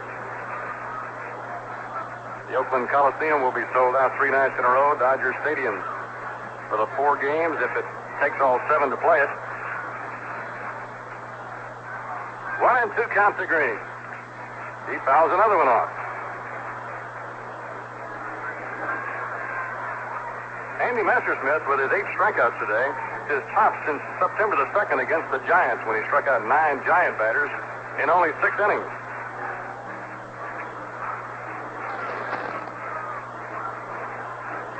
However, he struck out 10 for a season high on July 18th against the Expos. 1-2 count with the runner going. Green hits a high fly ball to left field pretty deep, but it should be playable for Buckner. He is under the ball, and Gene Tennis, who is running, has to go back to first base. So the A's, for the third time today, start a runner from first base. Green flies out to left field. 2 down, and the pitcher, Raleigh Fingers, comes up now. Fingers batting for the first time this year. A lot of people ask you if they're not aware of what American League players do to keep batting. Most people figure the pitchers, since they don't hit during the season, don't even take batting practice. But when the A's are at home, the pitchers get 30 minutes every day. And they use it for batting practice before the regulars come out. So they do a lot of hitting during the course of the year, even though they don't get into the game. Fingers swings on the first pitch and fouls it down.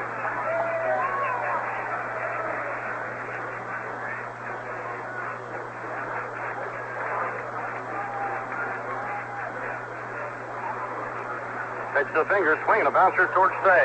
He's going to go the short route for the final out. He throws to Lopes at second, forcing Gene Tennis.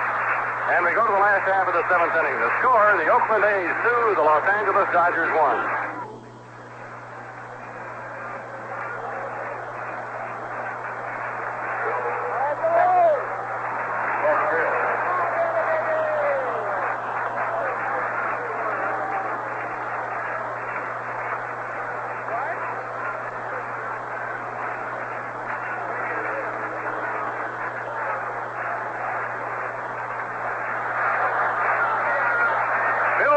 A model of consistency for the Dodgers this year. Never went more than 2 games in a row without a base hit. And he had the longest Dodger hitting streak of the year. He hit safely in 17 games in a row. And he's the speedy leadoff man for the Dodgers in the last half of the 7th inning against Raleigh Fingers in relief of Ken Holtzman. First pitch of the 7th inning is a fastball strike. Buckner's had 2 hits today. Was on his hit. Davey Lopes scored from first base. It was a high bouncer over Gene Tennis's head into right field. Fingers throws a breaking ball, and Buckner fouls it off. It comes back to the screen. It's strike 2.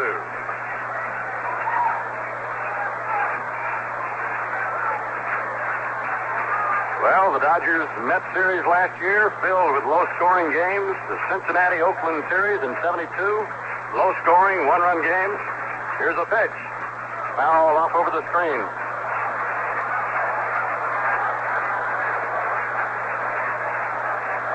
Buckner doesn't walk much, only 30 walks all year, and doesn't strike out much. He struck out only 24 times in 580 at-bats. Fingers 0-2 pitch to him. Hot foul back here. Boy, he's fouled off a couple of mighty good pitches right then. That was a fastball right on his fist. A man with his speed only has to learn to make contact to get on base a lot.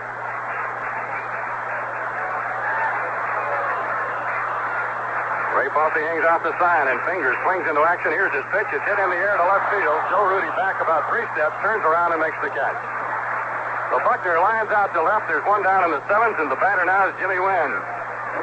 The Dodgers center fielder has flied to left, been on with the fielder's choice, and walked. His walk was the last thing that Ken Holtzman did for the A's today before Alvin Dark went to the bullpen and brought in Fingers.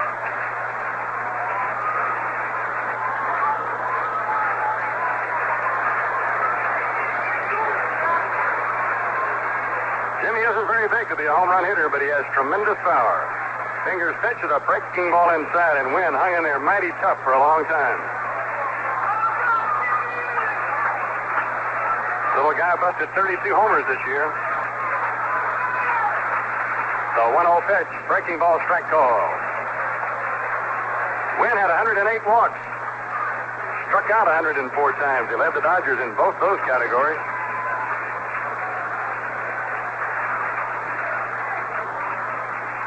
Fingers fires away, and it's a strike call. Right-handed hitters, and the Dodgers are basically a right-handed hitting lineup. Just almost has to give a little ground to big Raleigh Fingers when he steps off towards third base.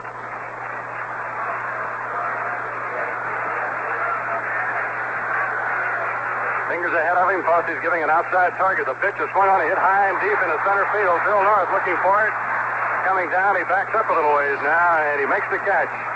North has a unique way of catching fly balls. He catches it just above the letter on the left side of his chest. There are 2 down, and here is Steve Garvey, the Dodger first baseman. The score, 2-1 Oakland.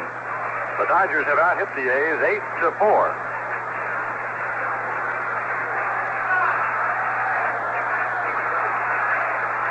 Garvey really has a comfortable-looking stance. The first Dodger since 1962 that got 200 hits in a season. Fingers starts him off with a strike.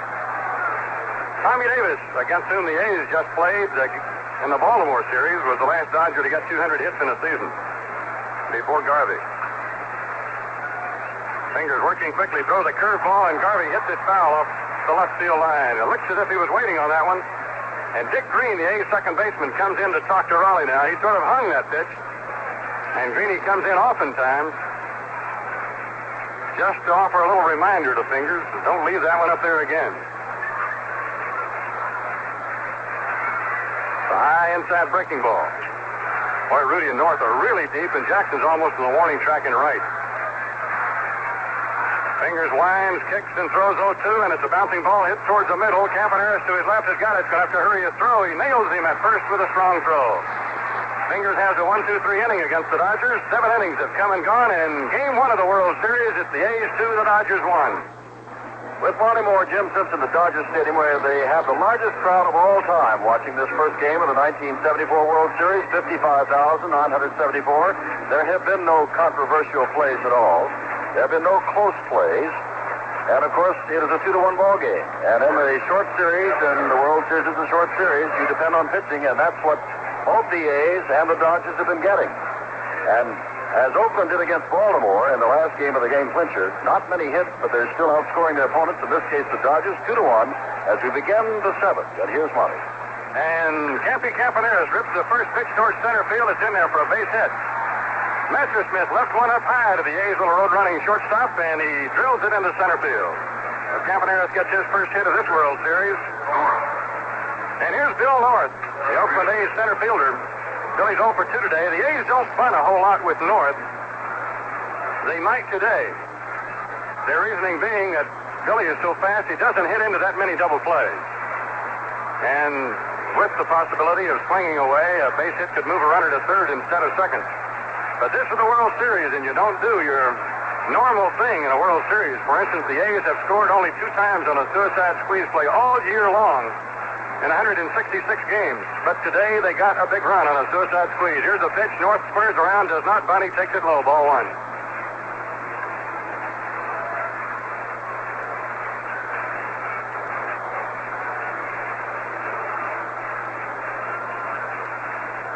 One ball, no strikes. Here's the pitch. North takes a strike. Yeager comes out of there ready to throw. Campaneris is the only player in the American League who has stolen over 30 bases 10 years in a row. As a matter of fact, most of those years he's stolen 50 or more. He has to get back in at first base. Messersmith, who has a fine move to first, he's very quick. Keeps those base stealers close, and then if they don't stay, the Yeager can shoot them down. Here's a pitch to North. He squares, bunts the ball towards the mound. Only one play for Messersmith. That's to first base. Garvey backs up, takes the throw, and North sacrifices Campaneris to second. The A's have 2 outs now to try to drive in another run.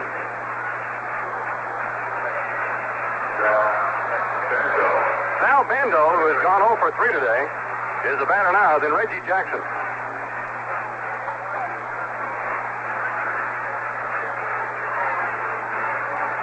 The Dodgers have Davey Lopes playing almost up the middle on Bando. They play him definitely as a pull hitter. Campaneris gets a pretty good lead off second. Here's the pitch. Bando fouls it away, strike 1. During one stretch of the season, Bando had 34 base hits, with which he drove in 39 runs. He's hitting only 243 for the year, but it's a very powerful 243. He leads the A's in runs batted in with 103, has many clutch base hits. Pitch to him, swinging a bouncing ball to say he has to leap for it. He's taking his time. He's throwing the first in the dirt. It gets away from the first baseman, Garvey, and Campaneris is rounding third, heading home, and he's going to make it. Bando's going to third. The throw over there. He slides. He's safe.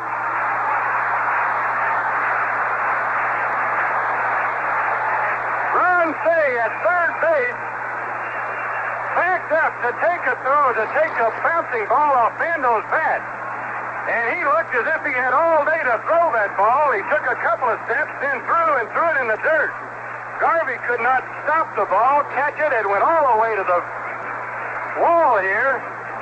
Campaneris was waved in by Bobby Winkle, and Bando, thinking the throw would go to the plate, took off to third, and Garvey's throw was very weak into third, and the A's lead 3-1, one out, and the batter is Reggie Jackson. Dodger infield is in. Here's the pitch. Jackson takes low a ball. That may be one of the most controversial plays, Monty, because Steve Garvey did not make a throw home or to third until he saw Bando almost to third. He was simply holding the ball. It was almost as if both Say and Garvey just felt that Bando can't run. They were taking time trying to get him at both places. Messersmith looking into the Dodger dugout, probably trying to find out if they want him to pitch to Jackson or not. Certainly wouldn't want to throw him a good pitch here. The 1-0 delivery, and it is a fastball right in there. Called strike to Jackson. 1-1.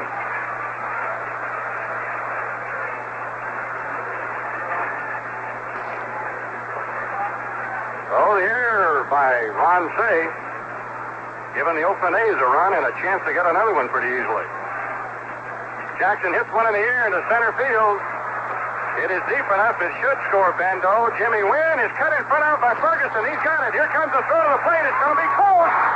He is out.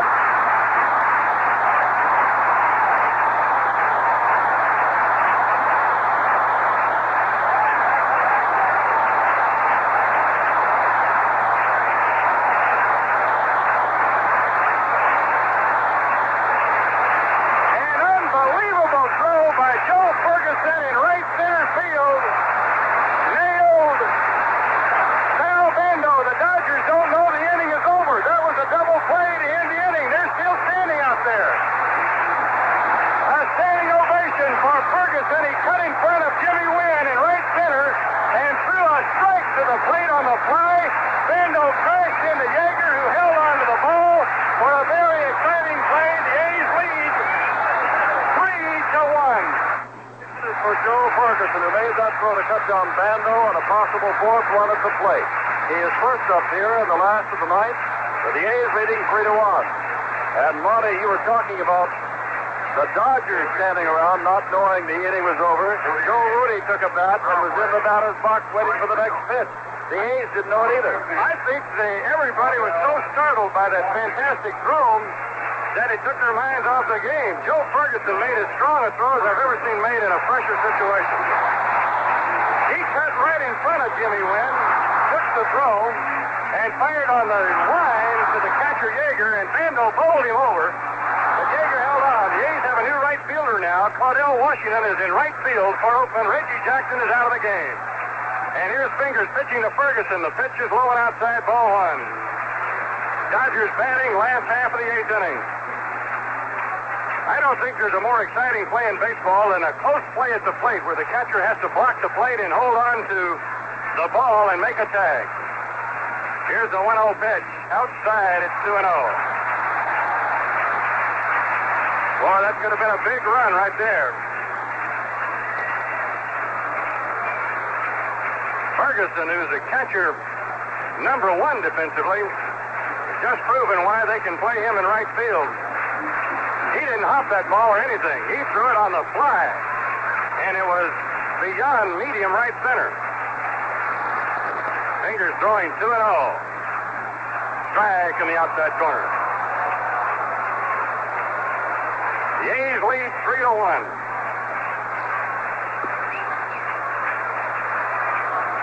Round comes the arm. Here's the pitch. Outside, ball three. The Dodgers will have Ferguson, Say, and Russell to bat here in the last half of the eighth.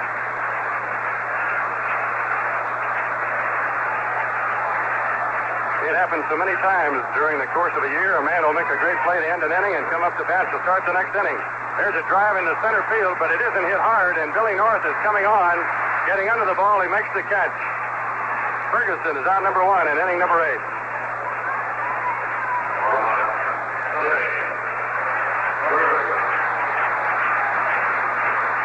Say, the Dodgers third baseman, hit into a double play, singled, and flied to left.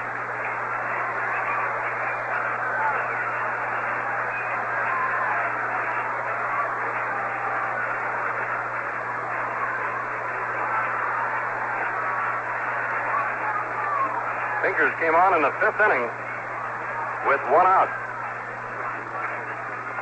Pitch is low, ball one. Paul Lindblad, the A's left-hand relief specialist, is warming up in the bullpen now.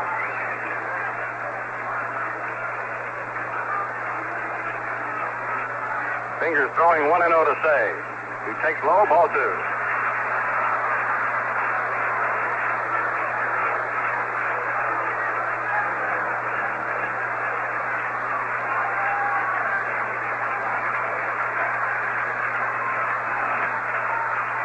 Fingers 2-0 delivery is swung on and fouled off.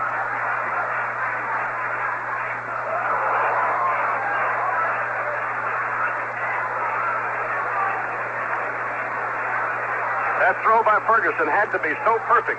If it had have been to the right of the plate by a foot, Vandal more than likely would have scored. Here's a 2-1 pitch. Swinging, strike two. Fingers went up and in on Say.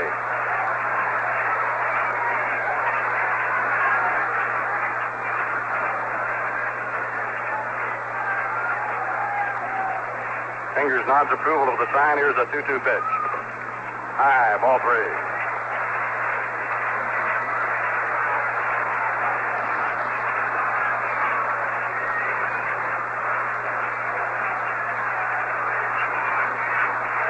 Here's the payoff pitch. He walked him.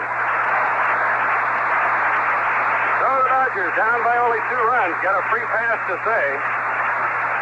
And the batter is Bill Russell. Sal Bando in to talk to Fingers. Russell has 1 hit today. He's hit the ball on the ground all 3 times. Twice for outs and once through.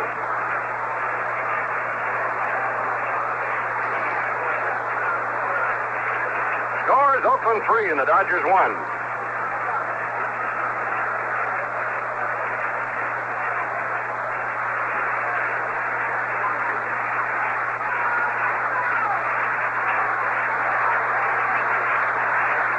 Playing behind Say at first base. The pitch on the way to Russell is a breaking ball strike. Fingers broke that ball about a foot. He started it off right at the shoulder of Russell. Broke it back over the inside part of the plate. Fingers pitch, fastball swung on and missed, strike two. Now Bando's giving up ground to his left here and guarding the line at third base. Reason being, if Russell happens to hit one by him to his right, it would be an extra base hit, and they would have the tying run at second base. 0-2 pitch. Strike three. Swinging Fingers threw that ball hard. There are 2 down and a catcher. Yeager's due to bat, but they're going to pinch hit for him with Willie Crawford.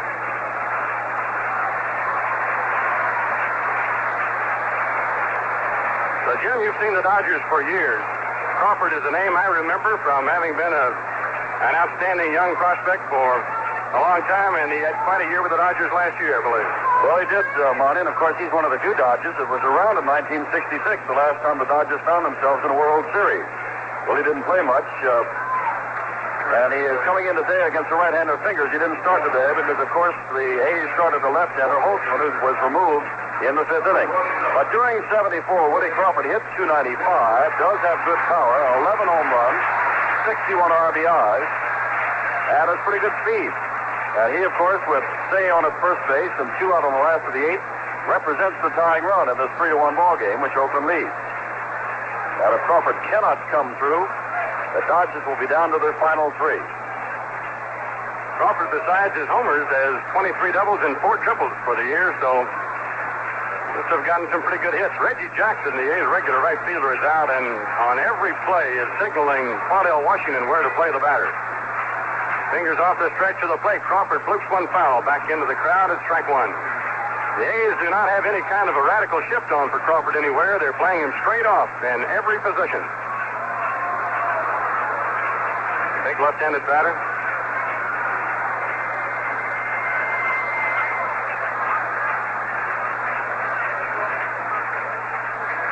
Fingers down to the waist. Here's the pitch. Line shot, right field, base hit, going to the corner. Cardell Washington over to pick it up. He'll throw the ball into second base as Trey goes to third. And the Dodgers will bring up another pinch hitter. Von Joshua comes on to bat for Messerschmitt. Well, it's been said by all of us who follow the A's over the years that the Oakland A's don't win them easy and they don't lose them easy. Raleigh Fingers into the game in the final game of the 72 World Series, had 2 outs and hit a batter to bring up Pete Rose and give him another chance. In the playoff game the other day, the A's leading by a run, Fingers in relief, walked the batter in the 9th inning just to keep the suspense going. And now the Dodgers have the tying runs on base. And Von Joshua, a fine hitter, coming on to pinch hit. Alvin Dark talking with his pitcher Fingers, along with Ray Fosse and Sal Bando at the mound, is going to leave Fingers in. After all, there are 2 out, with Say on at third and Crawford on at first, and Messerschmitt is now through, of course. Joshua hitting .234 with 1 home run and 16 RBIs. Messerschmitt is all through now after working 8 innings, giving up 2 runs, 2 runs that are earned, 1 of which is unearned, 5 hits. He struck out 8 and walked 3, and I would imagine that we'll probably see Mike Marshall in the 9th. But that's the 9th. This is the last of the 8th, and the Dodgers are having a chance here to at least tie or perhaps go ahead as Joshua steps in. With runners at the corner. And they're playing Joshua, not a pull hitter at all, around the other way. He's a left-hander against the right-hander Fingers. And they don't figure he can pull the Fingers fastball. Money? Crawford off first base, Say off third. Dodger crowd starting at staccato, rhythmic applause. Fingers ready, here's the pitch. A little high with a fastball, ball 1.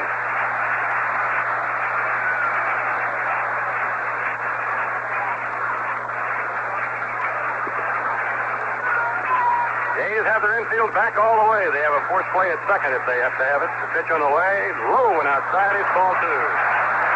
Ray Fosse asks for time and goes to the mound. They consider Joshua a low ball hitter and an opposite field hitter. And it wouldn't be too big a surprise to see him bunt right here with 2 outs. Here's the pitch. Bouncing ball right side of the infield. Dick Green has got it. He throws the first for the final out of the inning. So Fingers got Joshua to end the inning, and we've gone through 8 innings at Dodger Stadium. The score, the A's 3, the Dodgers 1.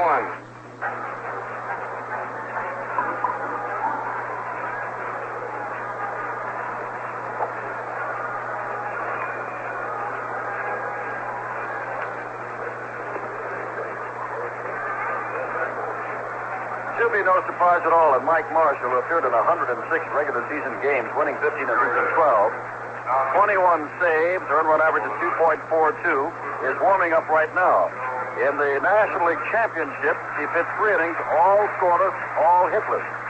Now, the Dodgers have made some changes by virtue of the couple of pinch hitting roles they had. Mike Marshall is on the mound, Messerschmitt is out. Ferguson moves from right field, behind the plate, Yeager is out. And Willie Crawford is out in right field as we begin the 9th inning. And we again go to another World Series game where the starters are not going to finish. Joe Rudi, Gene Tenace, and Fosse here in the 9th inning with the A's out in front 3-1 in Game 1 of the 1974 World Series. And here's Monty. Mike Marshall, the workingest pitcher in the history of baseball. The A's last saw him many years ago when he was pitching for the Seattle Pilots. He was not the Mike Marshall that he is today. First pitch to Joe Rudi. He bunts the ball to the third base side, and they'll never get him, I don't believe. Base hit. Joe Rudi, who in 1973 had 15 bunt singles, picked on the very first Mike Marshall pitch, catching Say playing him deep, and bunted it perfectly to the third base side for a base hit. That's Rudi's second hit of the day. And now here's Gene Tenace, the A's first baseman, who's had 1 hit today in 3 at-bats. Boy, Rudi almost stuck that bat on the ball on the bat that time. He bunted it so softly, and he got a good jump out away from the plate. Say's not looking for Tenace to bunt here. He's playing him back even with a bag. The latter stages of the year, the A's were even having Tenace bunt, and he bunts. He squares around to bunt now, but the pitch is high and inside. Oakland 3, the Dodgers 1.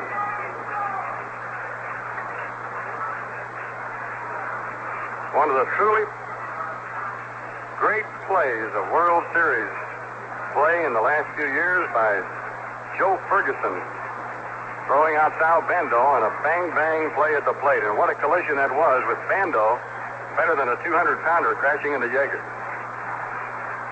The 1-0 to Tennessee, squares to bunt and bunts at first base side. Picking it up, Garvey to Lopes, covering first from second, and the A's sacrifice again. Down to second goes Rudy. Oakland's been a better bunting team today than I can recall them being all year long, Jim. They've really come into this World Series figuring they were not going to get many runs and having to bunt a lot, and they've done it well. Now Ray Fosse will bat for the A's with a runner at second base. Top half of the ninth inning. Fosse today struck out twice, hit into a fielder's choice, forced out. Joe Rudy is at second.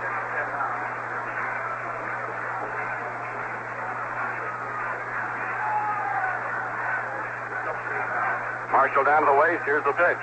Screwball, and it drops in there, but not quite enough. 1 ball and no strike.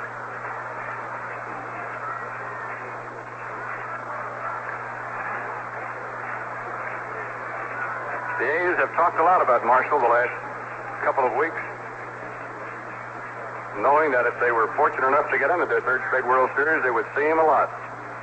1-0 to Fosse, swinging a foul over the top of the A's dugout. You're looking ahead to the last half of the ninth inning. The Dodgers will have the top of their batting order up: Lopes, Buckner, and Wynn.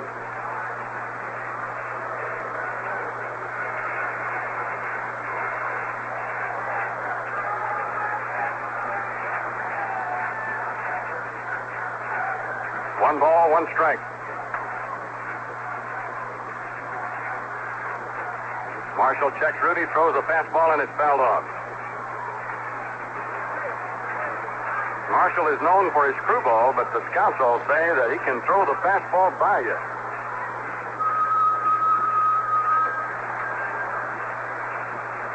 He's ahead of Fosse at 1-2.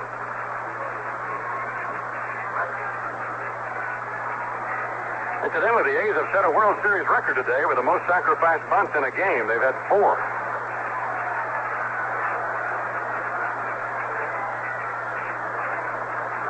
Marshall, a much slower worker than was Messersmith. Throws to Fosse. Pitch is a little high. 2 balls, 2 strikes.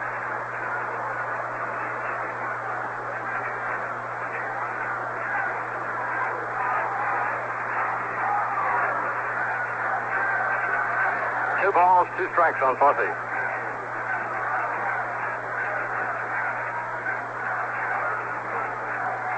Marshall really taking a long time to get together with his catcher Ferguson. Now he is. Here's the pitch. Curveball fouled off. That World Series record is 5 sacrifice bunts in a game. The A's have 4.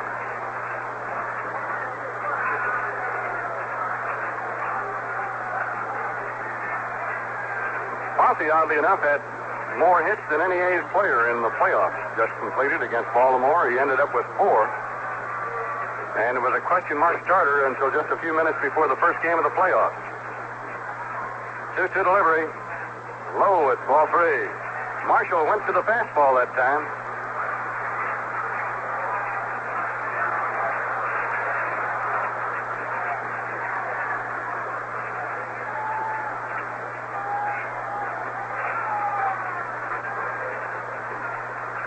The A's have made the most out of their 6 base hits today. They have 3 runs. The Dodgers have 9 hits and only 1 run. And add to that a couple of Oakland A's errors. 3-2 pitch. Fosse hits one down the line in left field, but he pulled it too much. It's going to go foul. There's some auxiliary seats they've built along the foul line in left and in right. Marshall left that ball right up there in Fosse's eyes.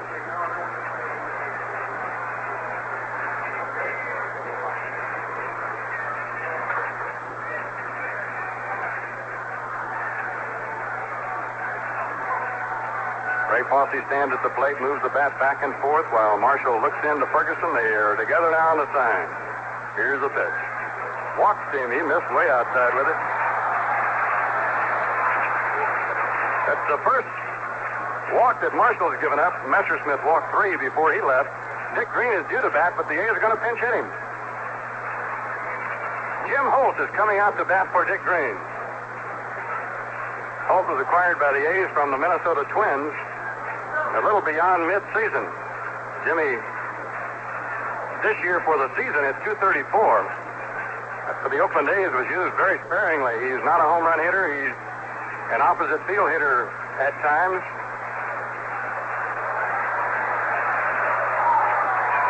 A left-handed batter. Fine player from Minnesota. He was originally in the A's organization. Was drafted by the Twins a few years back. But Jim Marshall has no more trouble with left-hand batters than he has with right-hand batters. That's right, Marty. And another thing to remember about Marshall, much the same as Mike Cuellar of Baltimore. Known for a screwball, but don't let him fool you. He sets you up and gets you with that fastball. You keep looking for the screwball, and the fastball has become his out pitch. But he's got the National Leaguers so psyched looking for the screwball that he's getting him with the fastball. It's Joe Rudy at second base. Ray Fosse at first, the Dodger infield back in double play depth. 3-1 score, Oakland leading. Top of the 9th inning. Marshall down to the waist, throws to the plate. And he started him off with a hard pitch. I don't know if that was a slider or a fastball that just bent a little bit. But he missed with it. It's 1 ball and no strikes.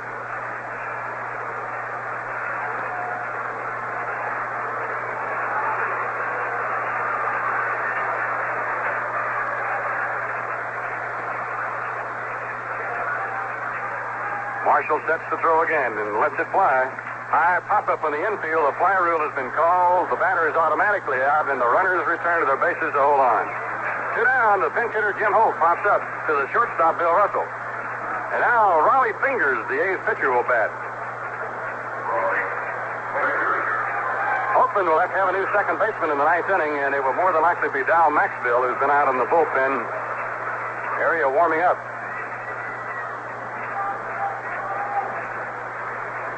Kenny Holtzman started today and batted twice. Walked once and doubled once. He scored the A's second run on a suicide squeeze bunt by Campy Campaneris in the 5th inning.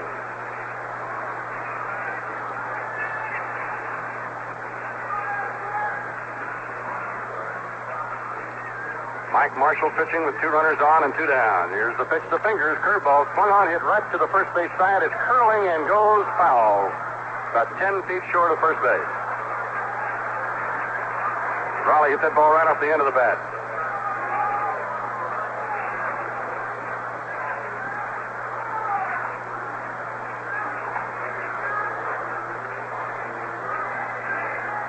Fingers came into the game fairly early today. He's had some long relief appearances, but since the second game of the season, he's not gone as long as 5 innings in any game.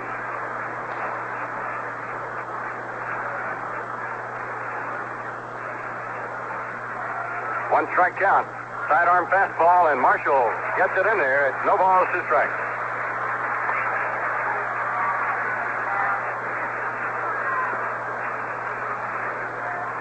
He dropped down and just went sidearm that time.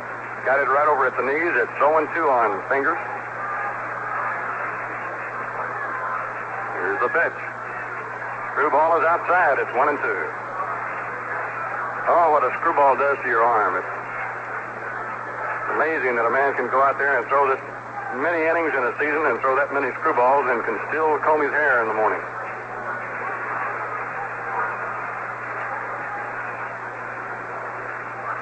Fingers cocks the bat. Here's the pitch. Fastball, strike 3 call. He burned it right in there. So we go to the last half of inning number 9, and the score is that A's 3, the Dodgers 1. Okay. And so we come to the 9th inning of the first game of the 1974 World Series, being played here at Dodger Stadium in Los Angeles, with the Dodgers trailing the A's by the score of 3-1. And in the 9th, they will have, as Monty explained to you, the top of their batting order with a lot of speed, Lopes, Buckner, and the power hitter Jim Wynn, who can also run, to face Raleigh Fingers. Now, Maxville has thrown in at second base. And we told you also that a record crowd of 55,974 are here, and they believe, because if anybody's going home, it's not many. They're looking for their Dodgers here in the last of the ninth. They're down by 2, but they've got the top of the batting order to face Rollie Fingers. Davy Lopes leads it off for the Dodgers. The A's new second baseman is Dow Maxville. Maxville was released early this year, but the Pittsburgh Pirates was not playing anywhere. The A's suffered several injuries in the second base position and picked up Maxie from his home in St. Louis. Lopes today 0 for 4, but he scored a run on a daring dash around the bases. Fingers first pitch to him. Drag gets in there. Fingers is in the sunshine. The batter is in the shade right now. I don't know how much that has to do with visibility problems. The 0-1 pitch. Slider low and away a ball. Dow Maxville, we mentioned a moment ago, with the A's, has been in 22 World Series games now. That's the most of any player on either one of these teams. The 1-1 pitch, low and outside the ball. Boy, Fingers really doesn't want to walk anybody here in this inning and bring that tying run to the plate.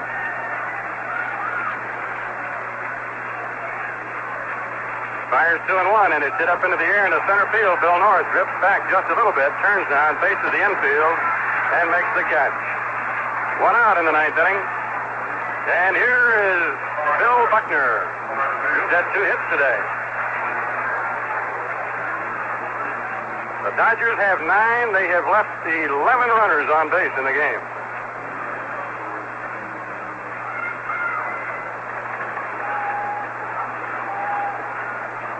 Pitchers tomorrow, Vida Blue for the Oakland A's and Don Sutton for the Dodgers. Has all the earmarks of being another low-scoring game. Both those men have been throwing the baseball exceptionally well the last month or so. Fingers pitching to Buckner. Misses high and outside, ball 1. A's third baseman Sal Bendo is in shadows now. So is Joe Rudy, the left fielder. Everybody else is in the sunshine except the plate. 1-0 to Buckner, you'll be taking, and it's a call strike.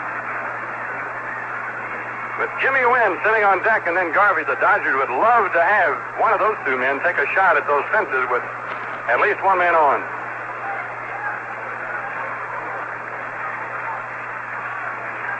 Here's the line to the 1-1 pitch. Curveball, and he misses with it down low at 2-1.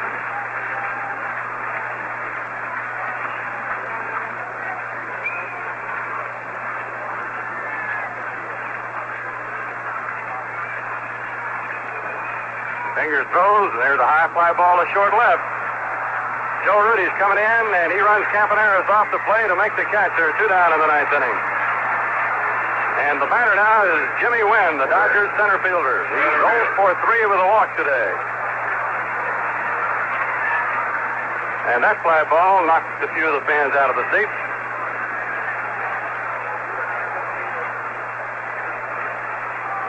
Sal Bando, Ray Fosse both out to talk to Fingers.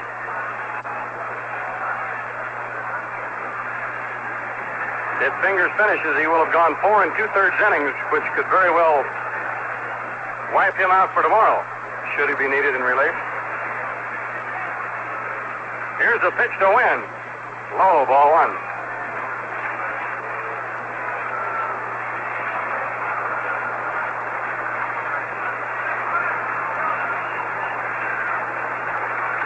Ray Fosse giving the sign to Rollie Fingers. And the delivery is a strike call. The Dodgers in this inning have all been taking until Fingers got a strike.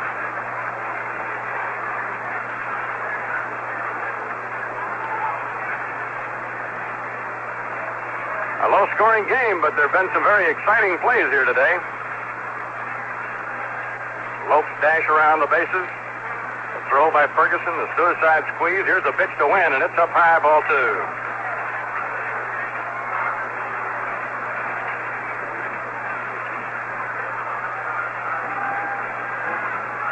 World Series action is more documented than just about anything else in the sports world from coast to coast. Fastball by Fingers over at the knees. Strike 2 call to Jimmy Wynn, and it's 2 balls, 2 strikes.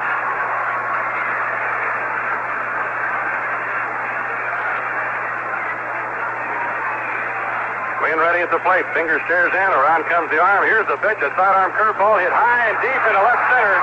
Billy Norris going over to the warning track. He's run out of room. He can't get it. It is over the fence. A home run.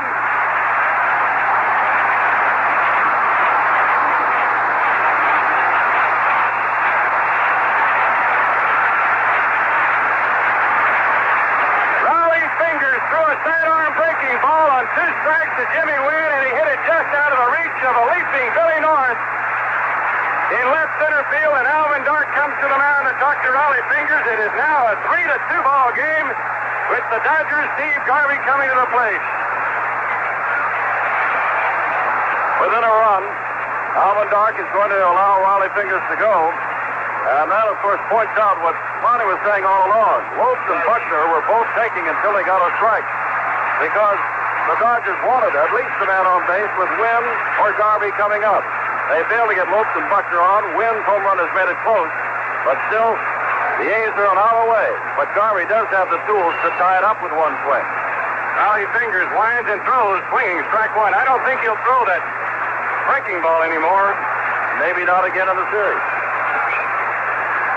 They stay on Raleigh not to leave that hanging inside to a right-hand batter, and he tries not to, but he really left one there that time. Here's the 0-1 pitch. Garvey swings, ripped it, right field, base hit. Waddell Washington over to pick it up. Garvey holds on with a single. The Dodgers are still very much alive. Here's Joe Ferguson.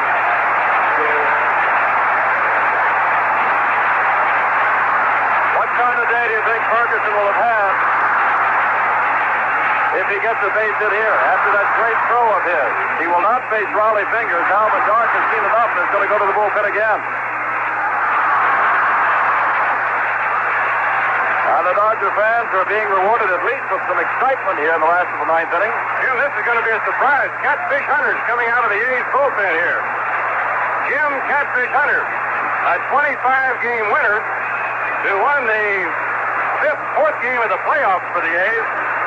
And the Dodgers are going to do some running also. They're putting Pashore again to run for Garvey. So Jim Catfish Hunter comes out of the bullpen here. Because Hunter would not be used, Jim, until the first game at Oakland, Alvin Dark had him out there today. And another reason he was out there was that one of their regular right-hand relievers, John Odom, has got a bad ankle. Well, you know, in talking about that, Monty, you and I have been conjecturing whether or not Odom might have come in and placed the Fingers way back in the 5th inning, because, as you said, that was a little early for Fingers to be coming on, and Odom was normally the middle man. Odom, not only because of the battle he had with Fingers, which caused him a sprained ankle and Fingers to have some stitches in the back of his head, Odom could not come on, or perhaps it was just Alvin Dark's decision not to bring him on. In any event, Fingers, who's a short relief man, has now gone from 1 out in the 4th until 2 out in the 9th inning, perhaps his longest of the year, and Catfish Hunter, a 25-game winner, has come on. Now, he's expected to start against Al Downing Tuesday in Oakland. But if Catfish Hunter gets the job done here, he will have only thrown a few pitches. As he comes on with 2 out after the home run by Jim Wynn, his first in World Series play, because this is Jimmy's first World Series, and Garvey, who is some kind of hitter, picked up his second base hit in 5 attempts today. And Tom Pachorik, long and lean, and a couple of years ago, minor league player of the year, he has good speed, is over to run at first base. As Catfish Hunter was not an overpowering pitcher at all. He's not a strikeout artist, but he is a control artist. Even when he's down 3-0, you have the feeling, and so does Hunter, that he can get the ball over. Well, he comes up now with a tying run at first base, and Joe Ferguson, the potential winning run at the plate. 2 out, last night, 3-2 Oakland, and here's Monty. Joe Ferguson bombed 16 home runs for the Dodgers this year. Pashorek has stolen only 1 base. So I don't think he's that much of a threat to run right here. Catfish Hunter working to Ferguson, who has struck out, walked, been hit by a pitch, and hit a long fly to center field. Hunter off the stretch. Throws to the plate. Just outside a ball. This is the first game this year in which Hunter has been in the ball game in relief.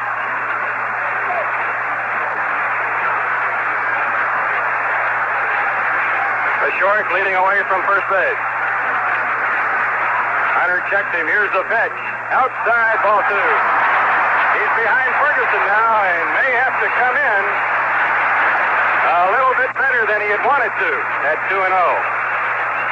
Catfish Hunter has been such a steady starter that in 5 years in the major leagues, the last 5 years, he's only relieved one time.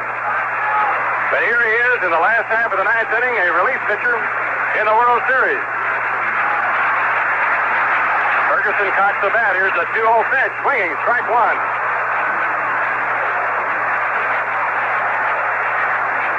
Catfish Hunter of Hertford, North Carolina, a definite candidate for the Cy Young Award in the American League this year. The A's 3, the Dodgers 2. Hunter kicks and throws. Fouled off over the screen behind the plate. It is now 2-2. In one game of the playoffs in Oakland against Baltimore, Hunter threw several home runs. But he was the earned run leader in the American League this year. Ferguson ready at the plate. Here's Hunter's pitch. Fastball swinging, strike three, and the Oakland A's have beaten the Los Angeles Dodgers in Game 1 of the 1974 World Series with their ace starter, Catfish Hunter, out of the bullpen to strike out Joe Ferguson. The final score of the first game, the A's 3 and the Dodgers 2.